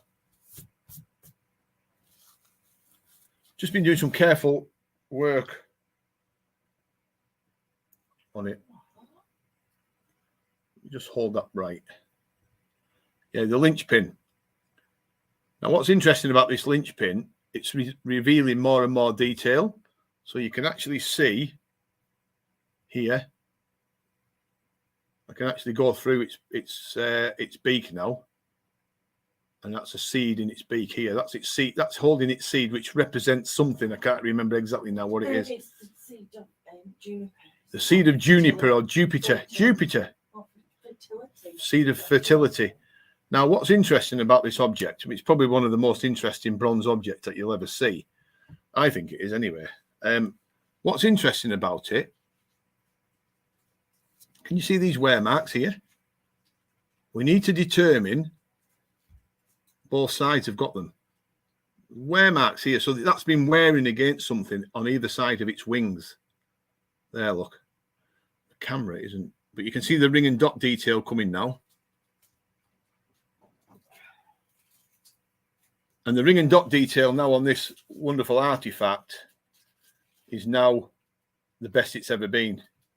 I mean, it's not, to be honest with you, that's not representing it anywhere near as good as it should be. But you can see the ring and dot and its eye.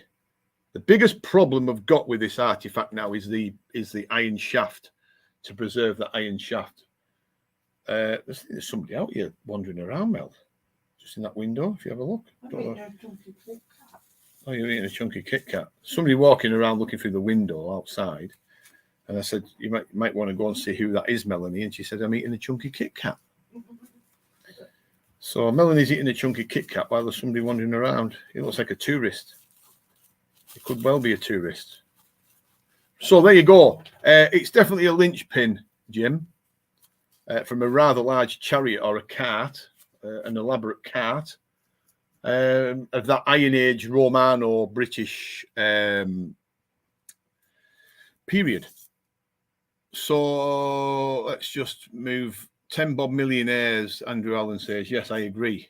Big thumbs up from Chris Critch. Real group of family. A real group, it's like a family for me. I've had so much support mentally from a couple of special to me, including Unearthed. No, listen, mate, you're a friend of ours, Suffolk Hunter.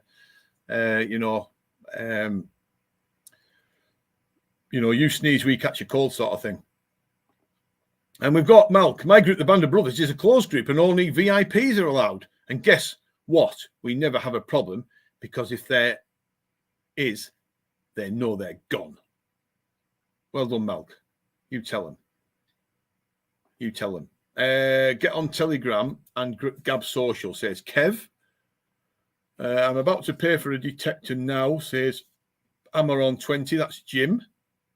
And we've got Anita, bronze, amazing, fine, love it. Thanks. It is beautiful. It's much better in the hand. I've also got another item I'm cleaning at the moment, folks, and this. I'll tell you about this now. Can everybody see that? Just bear with me a sec. The Unearthed T-shirts wash really well. Yeah, there's a guy wandering around looking at our pickup at the moment, Mel, and reading the sign on our pickup. Can you see him? Without setting the dogs off? But it's not having any Kit Kat. The Unearthed UK T-shirt wash really, as I have to have accidents when eating curry or Chinese. No, I joined the club, mate. Yeah, they wash really well, actually, Jim. Evening all, Baz. Good to see you, Baz. I need to go and do a live Palace podcast. Keep up the good work, Graham. Maybe sometime soon I'll come up for a weekend. More than welcome, Gel. More than welcome, sir. You know what? Life's all about meeting good people. There you go. So Lee has put in, is there a new metal detection show on the cards? There is.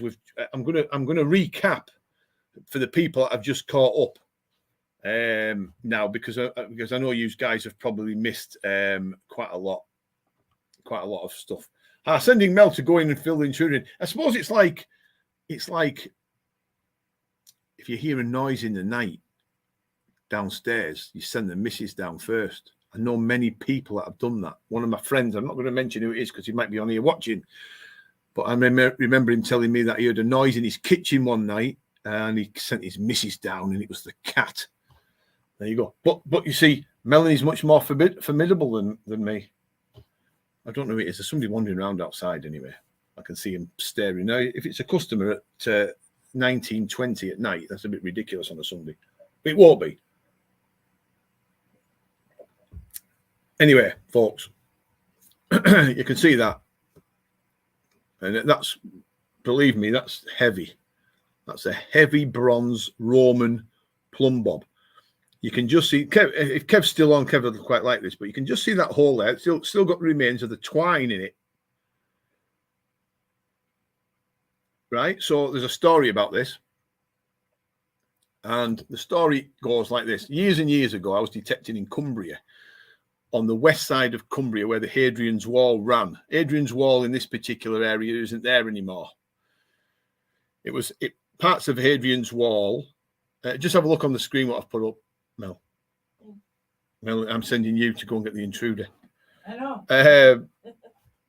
So there's a story behind this find. So parts of Hadrian's Wall wasn't stone built. Some of it was turf built. And over the centuries, that turf section of the wall disappeared. It got crumbled down. Probably cattle rode roughshod over it. The earthen bank went. You name it. It just disappeared. And I got permission on a farm that was right on Hadrian's Wall. However, there was an area that we couldn't detect on because of Hadrian's Wall, because it's a nationally important monument. It's you can't detect anywhere near Hadrian's Wall because it's scheduled, which is right. However, this particular farm had ploughed some land along Hadrian's Wall, and it went right up to the road, and that was a non-scheduled. You could detect on that as many times as much as you wanted all over it. So we were as near as you were going to get. You were as near as you were going to get to Hadrian's Wall unscheduled. And I remember detecting on it and finding 2 Roman bronze coins. I'm going back 1989 now, so I was only 19. I was only a slip of a kid using something called the Tesoro Royal Sabre. And I got 2 sesterces or Japonidas Roman coins, big 1st century, 2nd century jobs. And I was over the moon with them. And then I got this plumb bob. And again, it's not brilliant to see on the camera. You can see a bit of decoration on the top of that. And I knew instantly it was Roman because of the patina, the weight, the design. And I think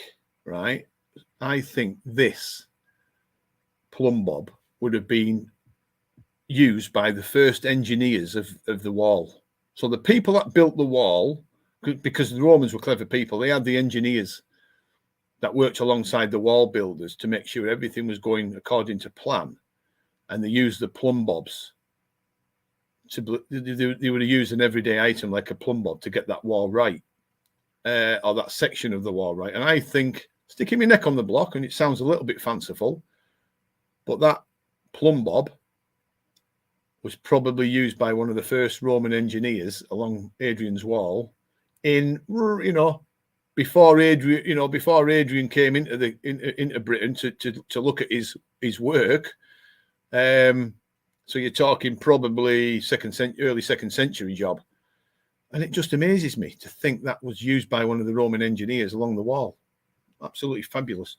And I never got a chance to get back in that field because I know there was denarius and brooches in it for sure. And the reason why I never got back in it, because the farmer retired and sold the farm. And the next farmer that owned it didn't like detectorists going on, which is a shame. So that's just a little bit of a story of a find there, folks. And if you ever do want to see any more finds, by all means, let me know. So a recap. We started filming last Sunday. For people that are catching up and haven't heard this, we started filming last Sunday on the Unearthed Organised Dig for a new metal detecting series that's going on telly very, very soon, folks. So I'm talking in the next few weeks, month, very soon on Channel 5. Not giving any more details than that because I don't know any more details than that. But we started the filming process, the series off here in Cumbria on the Unearthed Organised Dig, and you will get a chance to see something rather amazing come up, and that's all I'm saying. I'm not saying anymore. It's more than one episode. I am, fingers crossed, due to do some more filming on this series, maybe even as early as next week.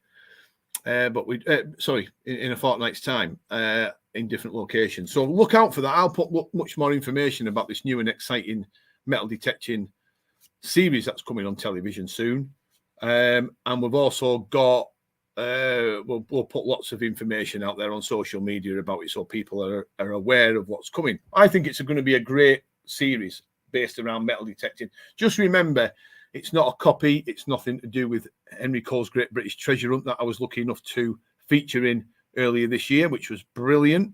But it's different to that. It's completely different to that context wise. This is based on a completely different area of metal detecting, this new series, which I think you'll enjoy. And Henry Cole's Great British Treasure Hunt was fantastic in its concept. And it's unique in its concept, which is good. And this will be unique in its concept, which is also good. So we'll get you some more information when that comes out soon. And also, as well, the 13th of August is the Treasure Unearthed at Chester Cathedral, the exhibition, all based around metal detecting. Come along and say hello. The doors open at 10 o'clock. It's free admission. And also, you'll see some wonderful metal detecting finds on display, and you'll see a lot of metal detecting related stuff going on. Just make sure you come along and enjoy it and say hello, because I think you'll love it. And there's a chance to win some good gear as well. Believe me. The membership section on here for the people that missed out the start of it, you can join as a member on here at any time. And the reason why we're doing a membership section, YouTube have put up a membership section for people to join for the first time. No, it's been around actually quite a long time, but they sort of changed the rules and stuff around it. You're more than welcome to join as an Unearthed member, and you get access to lots of things like the free magazine. Where we at? Can you see my stick? Free magazine just there. VIP membership for that. You also get discount on merchandise, accessories, metal detecting related stuff. Being a member, it automatically triggers that. You get exclusive films, videos, advice, live streams, one-to-one stuff on there that you wouldn't get on YouTube normally. And the reason why we do it, we get copied. We're being copied as well. Would you believe it? Being copied on YouTube. Somebody stole one of my whole videos around the legend that I put out there and stuck it on his own channel and got more views than I did on my own, I think. We got a copyright claim against him in the end, some French guy, and he also did it on one of the Technetics machines. The membership section, they can't do that. And also, crucially, you get an invite, or you get the chance to come along to the Unearthed Organised Digs here in Cumbria. If you haven't bought a detector off us, you were disqualified immediately because the digs were all based around people being customers, but in our way of saying thank you for being a customer. But you can actually join in the Unearthed Organised Digs via the membership section.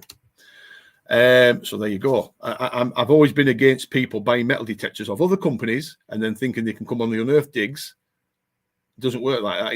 It's like buying your food from Asda and then asking Tesco to cook it. There's nothing more disrespectful in my eyes than that in the past. That's why I've always give people,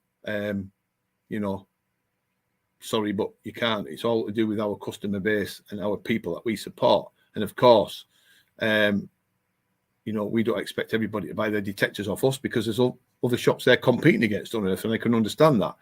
But it was our way of saying thanks. But you can actually access the Unearthed Organised Digs now through the membership section, which I think is fantastic. Does the series have a name? It does, but I'm not allowed to give it out to you yet. That will be revealed nearer the time when the first episode's nearing. We can then get it out there for you. Plum Bob, that would be so nice to have it on show somewhere for the celebrations this year. 900 years of wall celebrations. Absolutely. The problem I've got with giving artifacts over now, Anita, is the threat of these artifacts going missing. So I think metal detectorists in general look after their coins and artifacts just as good as these museums, if not better. And the thought of giving over some of the special finds for people to put on display is all good and well, but they've got to be looked after.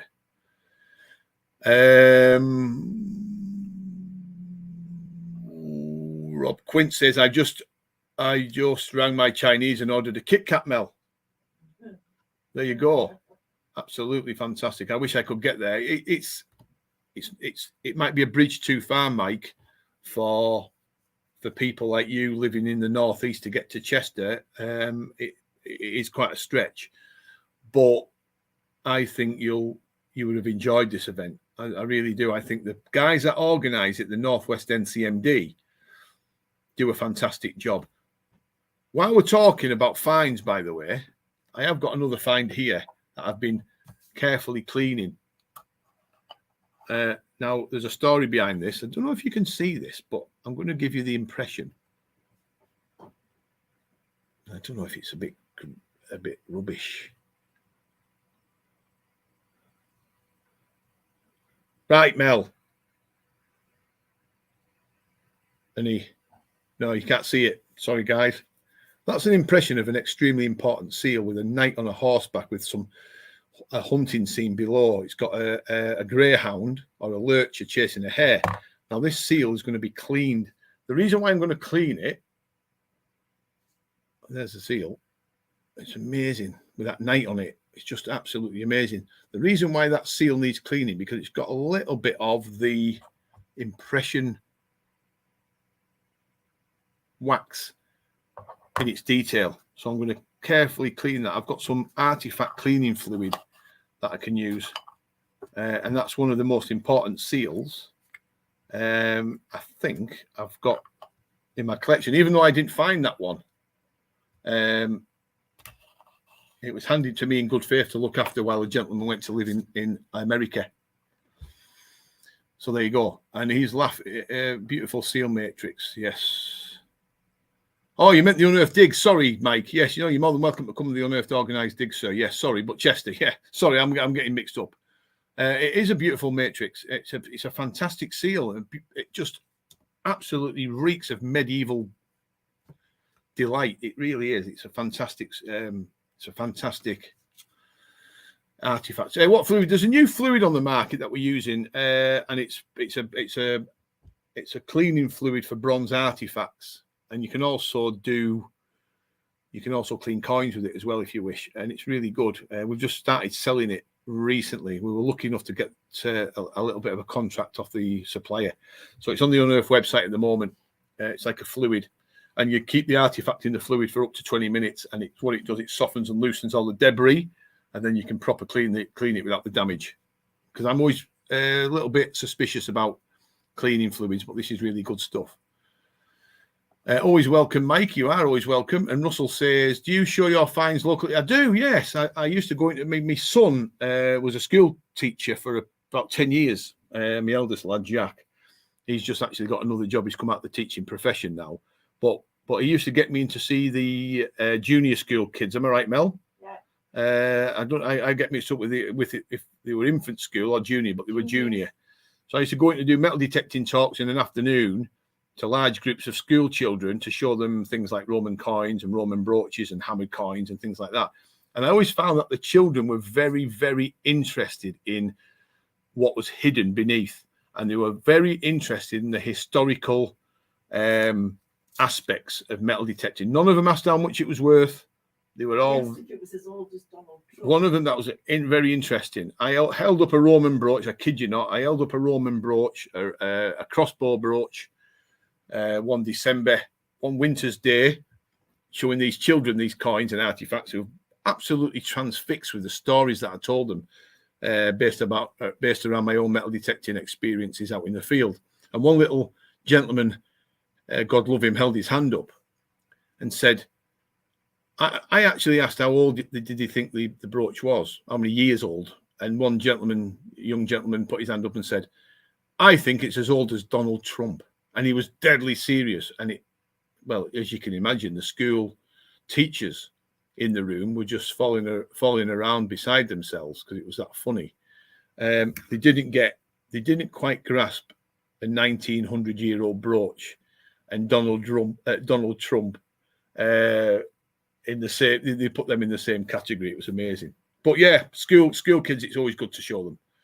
Malk Sut says, club from the northwest will all have their displays of finds at Chester, and along with Unearth UK trade stall, makes a very interesting day out for all the family. It absolutely does. And I think there's a lot of people going to enjoy the experience of the day. And I think, this is only me sticking my neck on the block, I think it should be rolled out to other areas. So the Northwest NCMD do a fantastic job, and they've got a great location with the cathedral. But you imagine, one in Carlisle, for example, or Carlisle Cathedral, for example, or one of the cathedrals. I mean, York, I don't think you'd have it. Well, you might do. Imagine have it in York Minster, a similar days or a themed event based around metal detecting in some of the other cathedrals or town halls or wherever it might be throughout the UK. It would be such a good thing for metal detecting to get the word out there that metal detecting in the positive light and seen as it should be seen. It's just amazing. But who am I? I haven't got the time or energy anymore to go around these places to do it. Ask Andrew for his teacher. We need to sort out breakfast and lunch, Malk. I've been Googling takeouts in the Chester Centre. Of course, Melanie thinking about food again. The little Can't bollock me for saying that, Mel. I always take my finds for the children at school. They much prefer handling history than looking at pictures on a smartboard. In fact, my last session observation was a lesson on Romans. Fantastic, Andrew. Yeah, he works in a school. Yeah, you are a teacher, Andrew, aren't you? School teacher. Or Newcastle, yes, Michael. Newcastle would be good. Would be good. That Chester event sounds really interesting. Just a pity it's a long way from my area. No, it's a long way, Hugh, and you'd love it. You would love it. You'd be in such good company with all the detectorists there as well. There'd be loads of detectorists from all different clubs milling around, which would be great. And in another part of the cathedral, there's a model train exhibition. I look what that. Melanie just said she won't be going to that, and I won't be going to it either. However, there is people that detect that are also interested in trains. There you go. Mark Tregar likes trains, he does. You can only imagine the amount of things I took in. The questions the children have amaze me, something you don't get from looking in museums. That's absolutely right. And apparently I can pay. But he spelt my name right that time, so no, he didn't, not quite. But you got that. But I got that. You got there, Malk. Don't knock Melanie to wanting to eat. She does have to see off prowlers after all. She does. She does have to see off prowlers, and there's no more formidable person to do it either. Right, so we've got 20 minutes left, so we'll just have a bit of a rejig. It's always difficult to do these live streams because you've always got in your head a lot of information to get out there. So we've got the membership section to talk about. So you've got all that free. When I say free, for $1.99, you've got all them discounts and perks available, which is just amazing. But you've also got the information now on the new series of metal detecting coming up on Channel 5 very soon. And then you've also got the Chester exhibition. So it was absolutely worth us doing a live stream tonight. However, I might go live on the group on Saturday. Melanie might go live on the group on Saturday. On the Unearthed group. Okay. Yes. Okay. You could do it on TikTok, you know. On my own TikTok. Yeah. No, you can do it on mine. Do it on my TikTok if you want. At the end of term, I received a card from one of the children thanking me for helping them with history. It really does make a difference. That's fantastic, Andrew. And you know what? It's all about learning and giving the proper advice and guidance out there and capturing the youngster's imagination, I guess. So, yeah. Lee says, my lad asked if he could take a Roman coin to school. I said, yes, as soon as I find one. 2 years later, I'm still waiting. It's difficult, isn't it? Because do you know what? Some areas of this country are absolutely crammed with Roman coins. You can go in just about any field in certain counties and find Roman coins. So you'll get there, Lee. You'll get there, mate. Difficult. The membership section is honestly a no-brainer. No, it is. I agree. I would even join it if I wasn't a member of my own group. So there you go. I'm not a member. I don't know what's going on. Graham, in 2023, what would you like to see happen that enhances this glorious hobby? It's a good question, actually. I think I would like to see more recognition for metal detectorists. So you think about over the years how many detectorists have found extremely important discoveries over the years. You're talking about the Hoxton Horde and the Staffordshire Horde and the Crosby Garrett helmet and a whole host of different finds. Even there's some hoards out there, for example, that have just gone completely under the radar. They've been reported through the treasure process. They may have been mentioned on social media a little bit and by the finder through his own network of friends and family. But people never even get a chance to hear about it. And I think detectorists should be recognised somewhere in the community award system for detectorists, for the passionate work that they do, trawling up and down these fields day in, day out, painstaking work, uncovering history and saving history from destruction. That's the key. So I think more recognition towards the work of detectorists should be something that somebody should stick out there and get proper recognition for the work that we do. And also I'd like to see a process based around recording finds much more easily accessible, so people can self-report and record their own finds quick and easy, and with almost trouble-free. I'm not saying that the finds liaison officers don't do a good job. Some of them do. He says some of them do. Some of them don't. It's as simple as that. And I would like to see more emphasis on the finders being able to record their own discoveries and finds in a responsible manner, quickly, painlessly, just easy. So that's what I think. That's me saying. And that's a very, very good point, actually, from Michael. More recognition and more work around toxic green waste. So we was talking about the green waste threat only a few days ago, where a farmer close to where we live here in Cumbria had spread at the time over 80 tons of green contaminated waste on his own fields. And that was 5 years ago. So I can only imagine there's probably been 160 to 200 tons of it now gone on, or even more.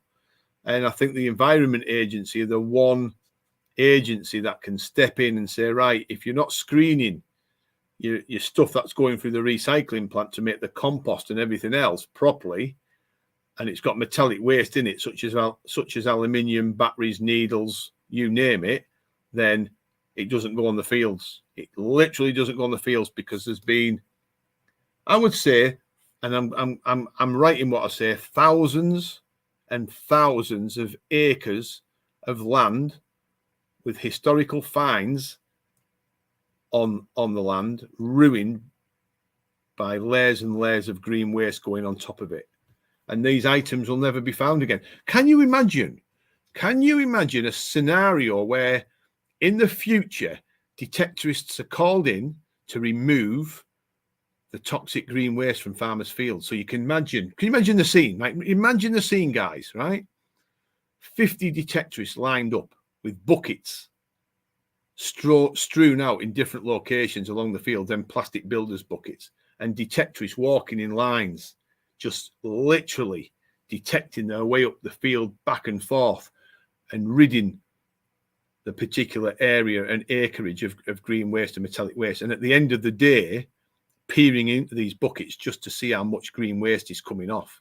It would take some time and effort, and there'd have to be a reward for the detectorists to do it in the first place.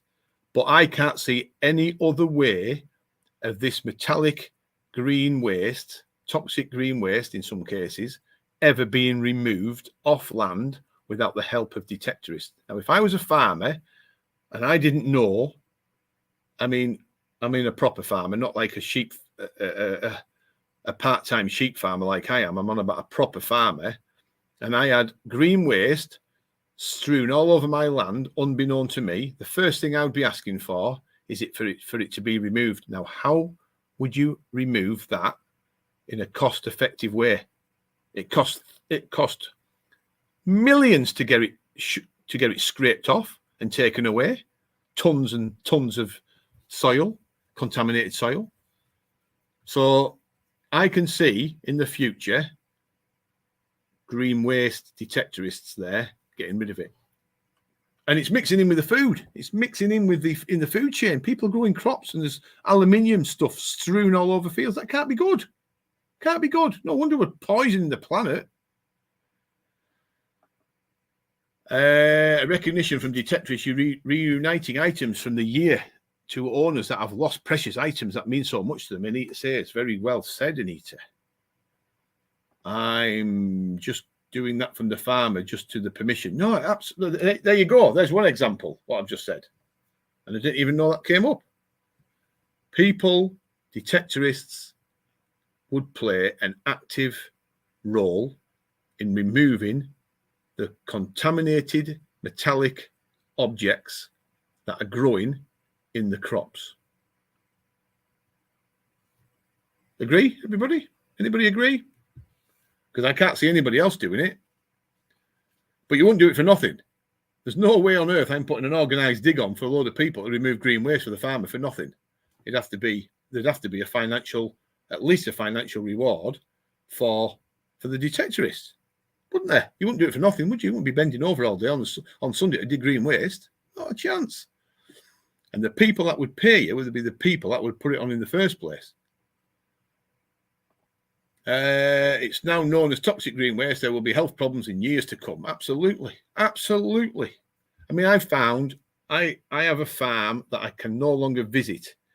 And the reason why I can no longer visit it is because every single field that he owns has got green waste on it, or metallic green waste, or toxic green waste. It's full of shredded aluminium, batteries, needles, even modern coins, 20p's, pound coins, 1 pences, all mangled within the recycling process, mixed in with the green waste. Now, underneath all that, there's some really tasty finds from the medieval period and beyond.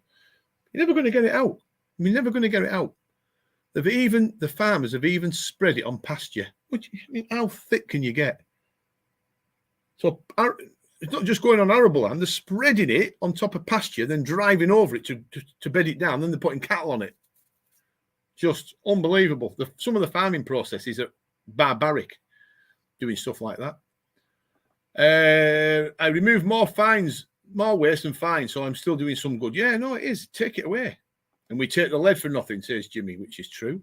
And it's full of plastic. So you can imagine, right? You can imagine the scene. You can imagine the scene of these environmentalists saying about the plastic on the planet. Now, plastic, right? Everybody here listening to this will agree, plastic isn't a problem. Plastic has never been a problem.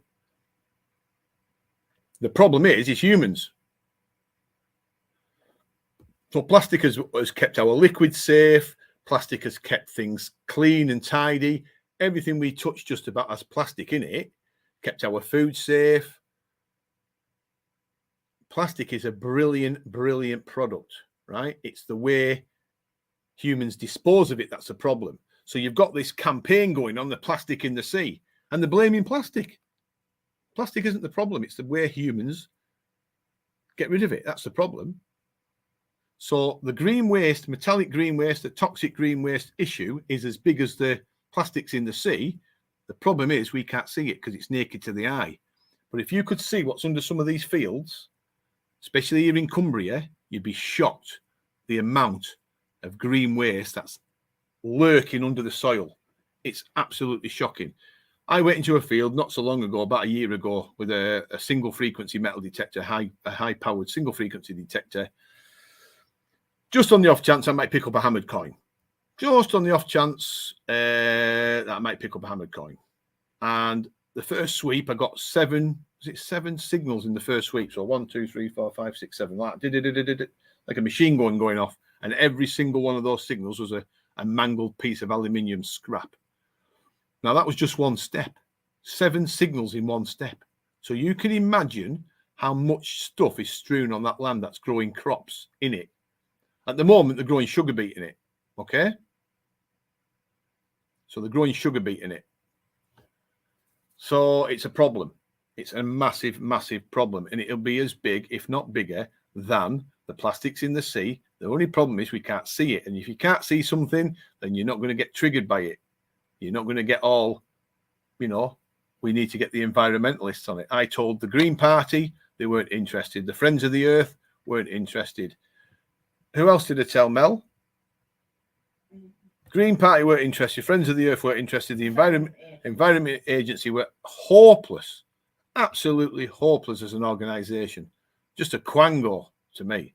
Just weren't interested. Our dads, she said. We've even told our dads.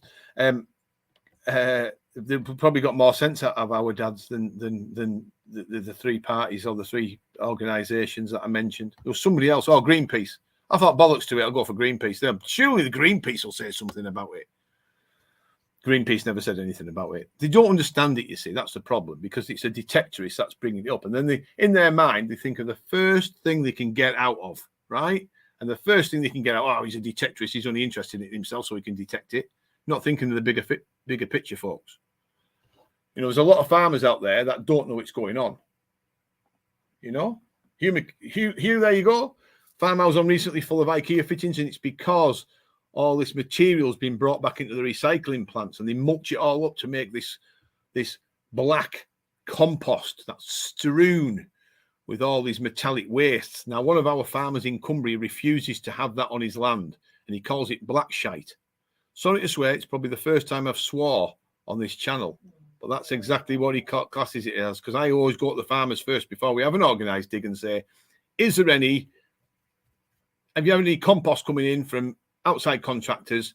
If so, we need to check it for green waste, and then they understand where it's coming from. And he said straight away, I'm aware of it, and I don't have it on my farm. But they pay, some farmers get paid for putting it on. It's ridiculous. I mean, they'd get shot, wouldn't they?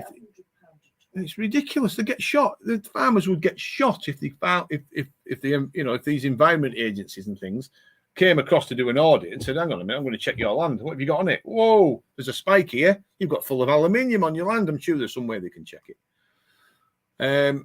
This is the problem. It's all to do with money. Look, it's that money. The government turn a blind eye. You've got to be careful that you've also got to be careful. You've got to tread a path that you don't create, or you don't create a monster that you can't control. Because the last thing you want to do is start getting people into trouble for putting it on the land. But it's wrong. The bigger picture, it's wrong. It shouldn't be on there. If I bought a farm, if I won the lottery next week, right? If I won the lottery, a couple of million quid, went to buy a farm. I've always wanted to own a big farm. Lots and lots of land. I could sit on my quad and drive around in it all day. I could have sheep on it. And have free range this, free range that. I love it. I'd absolutely love it. I'd be in my element. And then I found to my horror that I'd bought a farm full of green waste. The first thing I'd be saying is I want it off. And then I'd do an investigation into how it came off. And then I'd take them to court. And I'd take them to court to get it off. And you take somebody to court to get it off, it costs them hundreds of thousands of pounds, like the farm in Leeds did. There was a farm in Leeds that had a contractor in, brought a load of green waste, spread it all over his fields. The farmer didn't know about it, took the contractor to court. The contractor had to remove it, and it cost him, I think, 250 grand to remove it. and he got fined. There you go. Nobody cares, but I care. And if I care, you lot care. So there's something. NCMD have been doing work around it. NCMD can put the foot on the gas a little bit, I think, in parts. And I don't think they won't mind me saying that. But I'm sure some of the NCMD members don't understand. Some of the committee members don't understand fully what it's all about. But they've got to do it. I'm not asked about listening to people with excuses. Get it off. Don't put it on. It's ridiculous. It ruins history. It ruins farmers' fields, and then more importantly, it's getting into the food chain. It's wrong. Well, that's true, that, and it's probably happened, Andrew, as well. Imagine if someone bought some carrots that had bits of green waste embedded in it. It would have all over the news. And do you know what? I'm absolutely positive that would be happening somewhere. I mean, we've had green wastes. We've had green waste found in cattle's hooves before. I can remember that being reported. So there's an interesting one. Could we organise a field locally, and I will get the local Green Party to join? The problem you've got is whether the farmers would allow you on to see the green waste coming up. There's the problem. So if the farmer said, well, no, hang on a minute, you can come on here for a dig, not a problem. You start uncovering loads and loads of green waste, farmers been paid for putting it on, you've got a problem. So you need to find a farm that the farmers are thinking, do you know what? I didn't know that crap was on. I want it off. And then you go on and you remove it and you show them at the end of the day all the crap that you've dug out. And then that starts the process of then showing it on film, stick it on my YouTube channel or somewhere else, and they think, "Whoa, hang on a minute, that's a problem." That's when they wake up to the fact. But you've got to tread a fine line. And also, I remember a guy talking to me about 4 years ago who was detecting on a green waste field, and he found a gold hammered. So he was trying his best to clean up all the green waste, signal after signal after signal after signal of aluminium, and he found a gold hammered. Bloody hell, he was lucky. Michael says, this is how strange my brain works at times. Is it possible that higher ups could be allowing this to get rid of detectorists? You can't rule anything out. Can't rule anything out in society. Remember that cow that had eaten green waste? Melanie said a cow had eaten green waste. And he had a probe on it. And he had a probe on it, and it was actually bleeping in its stomach. That's right. And it still does it to a lot of cows. And it still does it to a lot of cows there. It's wrong. It's just wrong. I don't know if they would allow me to speak about it. I'll have to find out. I'd have to find out, Andrew, because it might open a can of worms, and I don't want to open a can of worms on telly and then them not allow it to go on. But it is the perfect platform, and I thought that would be. I thought the other night, actually, in bed when I was lying there, that'd be a good chance to bring it up. It's how I bring it up and what context to bring it up. Because if I rant like this on telly, then I'll get cancelled. Because they won't like some people don't like listening to people ranting. That's why I'm asking. Yeah, no, it's finding the farm, Anita. It's finding the farm that doesn't know they've got it on, and then you bring it to their. I know a massive one. I know a massive farm here that's got every single field cram-packed full of green waste, and you wouldn't even have, you couldn't buy enough buckets to fill. You'd get 50, 60, 70, 80 buckets. If I filled that with 80 buckets, the farmer knows it's going on, so you won't get on. Suffolk Hunter, good to see you again, mate. Take care. So it's a contentious issue, isn't it? You know, you caught by the balls, really. But what do you do? I don't agree with it. I do not agree with it. I think it's a horrendous situation that we've got. Typical of human behaviour. That's what I'm classing it as. Legalised tipping. They're using the farm, countryside to tip. And we can't see it because it's mixed in with the fields under the surface, so they can get away with it, and it's bloody wrong. When the sun shines on some of the fields, in fairness, it's like Blackpool illuminations on the floor because it's shining all over the place with shiny bits of metallic waste, and I think it's wrong. But then again, you know, what can you do about it? You know, people that just the whole world's knackered. It absolutely knackered. It really vexes me. So there you go, folks. Michael, I've known archaeologists who have had detectorists on site. They like to throw lots of nails and things in the spoil. So I wouldn't put it past the powers that be. No, it's a sad world we live in, isn't it? there's a lot of things that you could put right if you had the energy and you had the backing and the power, but we just a voice lost. That's a problem. But the biggest threat to the hobby isn't, you know, it's pretty much green waste, I'm afraid. Doesn't seem to be going away much, does it? Poultry farms down south are open about green waste is spread on their land. The grass grown, the hens eat the grass, and then you eat the eggs.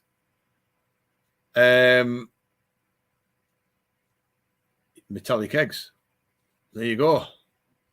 Metallic eggs milk. It's not good, is it? It's just not good.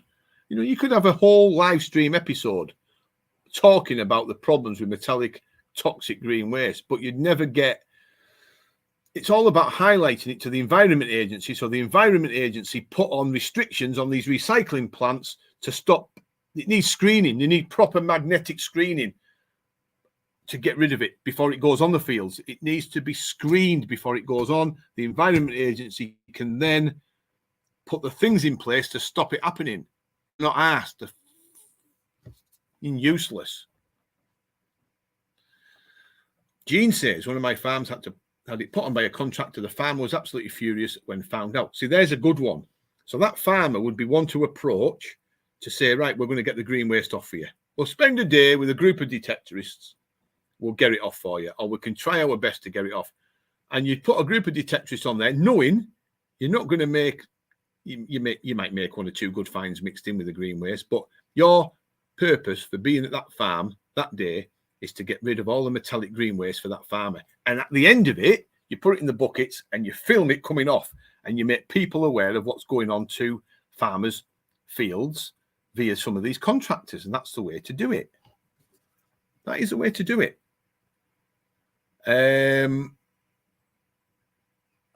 My partner has a medical implant removed from her as it created an allergy to nickel. Certain foods now create the same allergy. Quite clear it's getting into all our foods. There you go.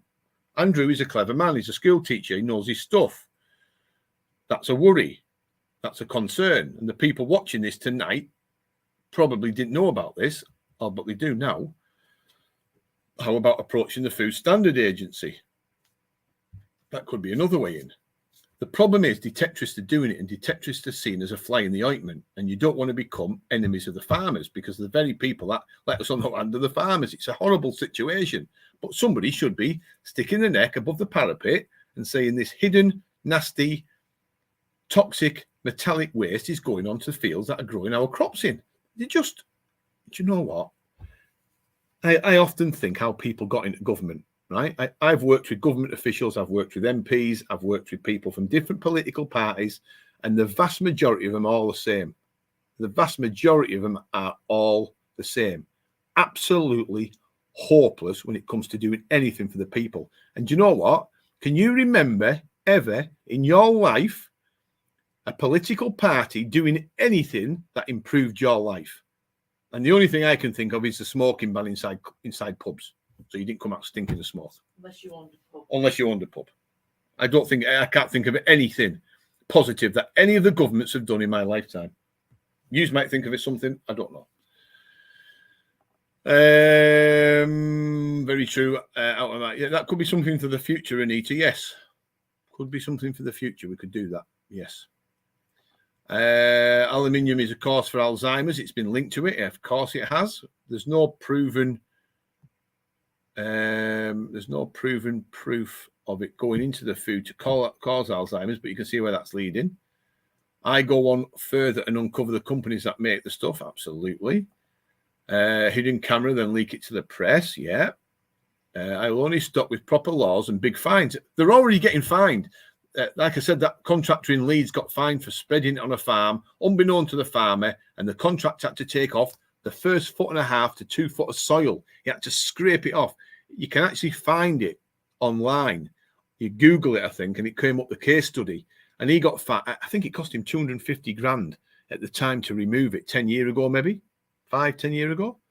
But he also got fined on top of it. So it cost that contractor a hell of a lot of money for spreading all that toxic shit all over the particular farm. That's fine.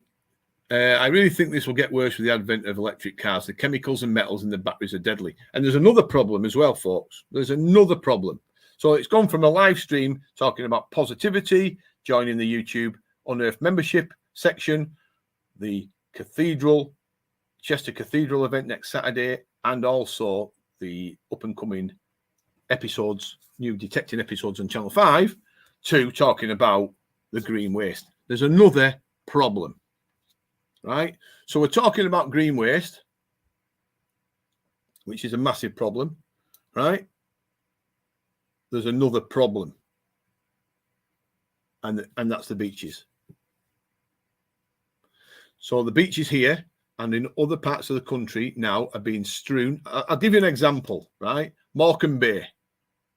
Morecambe Bay, detecting around the Morecambe Bay beaches, are strewn with lots and lots of aluminium blobs that are coming from somewhere. They're being washed in, right? So it's being washed in, these aluminium blobs of all shapes and sizes. And miles and miles and miles of coastline have got all these aluminium blobs strewn right through the coastline. I've even heard of it turn up in Norfolk, Suffolk, and I think along the Lincolnshire coastlines, right? I'm thinking that this particular aluminium product is coming from the wind farms. I could be wrong.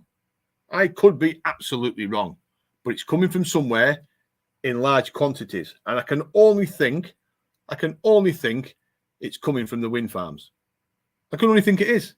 I don't know how, I don't know. It's coming from somewhere.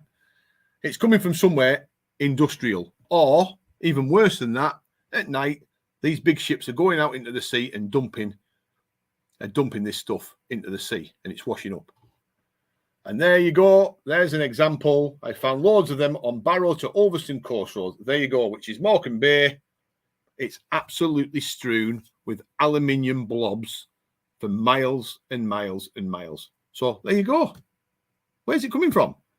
So someone's either dumping it illegally out at sea, or it's coming from these wind farms, possibly. I don't know. It's coming from these wind farms, whether they're breaking and they're collapsing into bits. I don't know. I've seen videos of stuff falling off them. Melanie's seen videos of things falling off them. There you go. And the Enlightened Patriot says aluminium particles, along with other elements like barium, are being spread all over the skies by chemtrailing activities. Fact, there you go. And do you know what, right? I'll talk to you just very briefly about that. Years ago, I used to think these chemtrails were just conspiracy theories and a load of old cobblers, right? Or as they say in the Northeast, a load of old poppycock. But now, when I woke up a couple of weeks ago and looked at all this the sky, the beautiful blue sky was covered, literally covered by lines and lines and lines, crisscrossing each other and then swelling up and meeting each other and causing artificial cloud. I've seen it with my own eyes and I'm thinking, that can't be right. When we were kids, we never seen that shit going on. So I don't believe anything anymore, right? And I'm anti-conspiracy, by the way. I'll call anybody out for talking a load of old bollocks. But I'm telling you now, there's something not right. So there you go. It's a mess. I don't know how it's going to be controlled. I would love to stand in front of groups of people and talking about it, right? And making them aware of it. But the only way you're going to make people aware of the problems that are going on in the soil while we're detecting is show them it firsthand.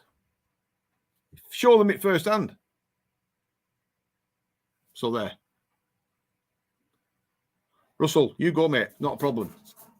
It's not a debate for you. That's not a problem, mate. But I'm telling you now, there's something going on. So, right, you've got the only way you can do it is by showing people what's coming out of the soil in buckets. It's the only way you're going to do it, detecting wise. So there you go, folks. I think we're just about finished anyway, because I've got messages coming through all the time. But it's been an interesting one, hasn't it? If anybody's got any information about green waste that you want bringing up, we're going to do another live stream maybe in about a month. I'm going to have to start doing more live streams because we pay for it and it's not worth paying for it if you're not going to use it. So we will do other live streams coming up in the next month, maybe at the end of the month or into September. But we can maybe have a catch up. If anybody comes across any green waste problems between now and then, let us know. It's not a problem. Anita says she's on a mission.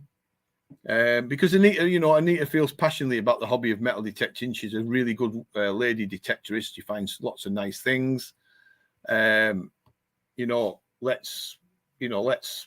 hope you might come up with some interesting information. I know the course road, some of the farms at the course road are really struggling with green waste at the moment. It's coming from somewhere, but you might just be able to raise the awareness that people need.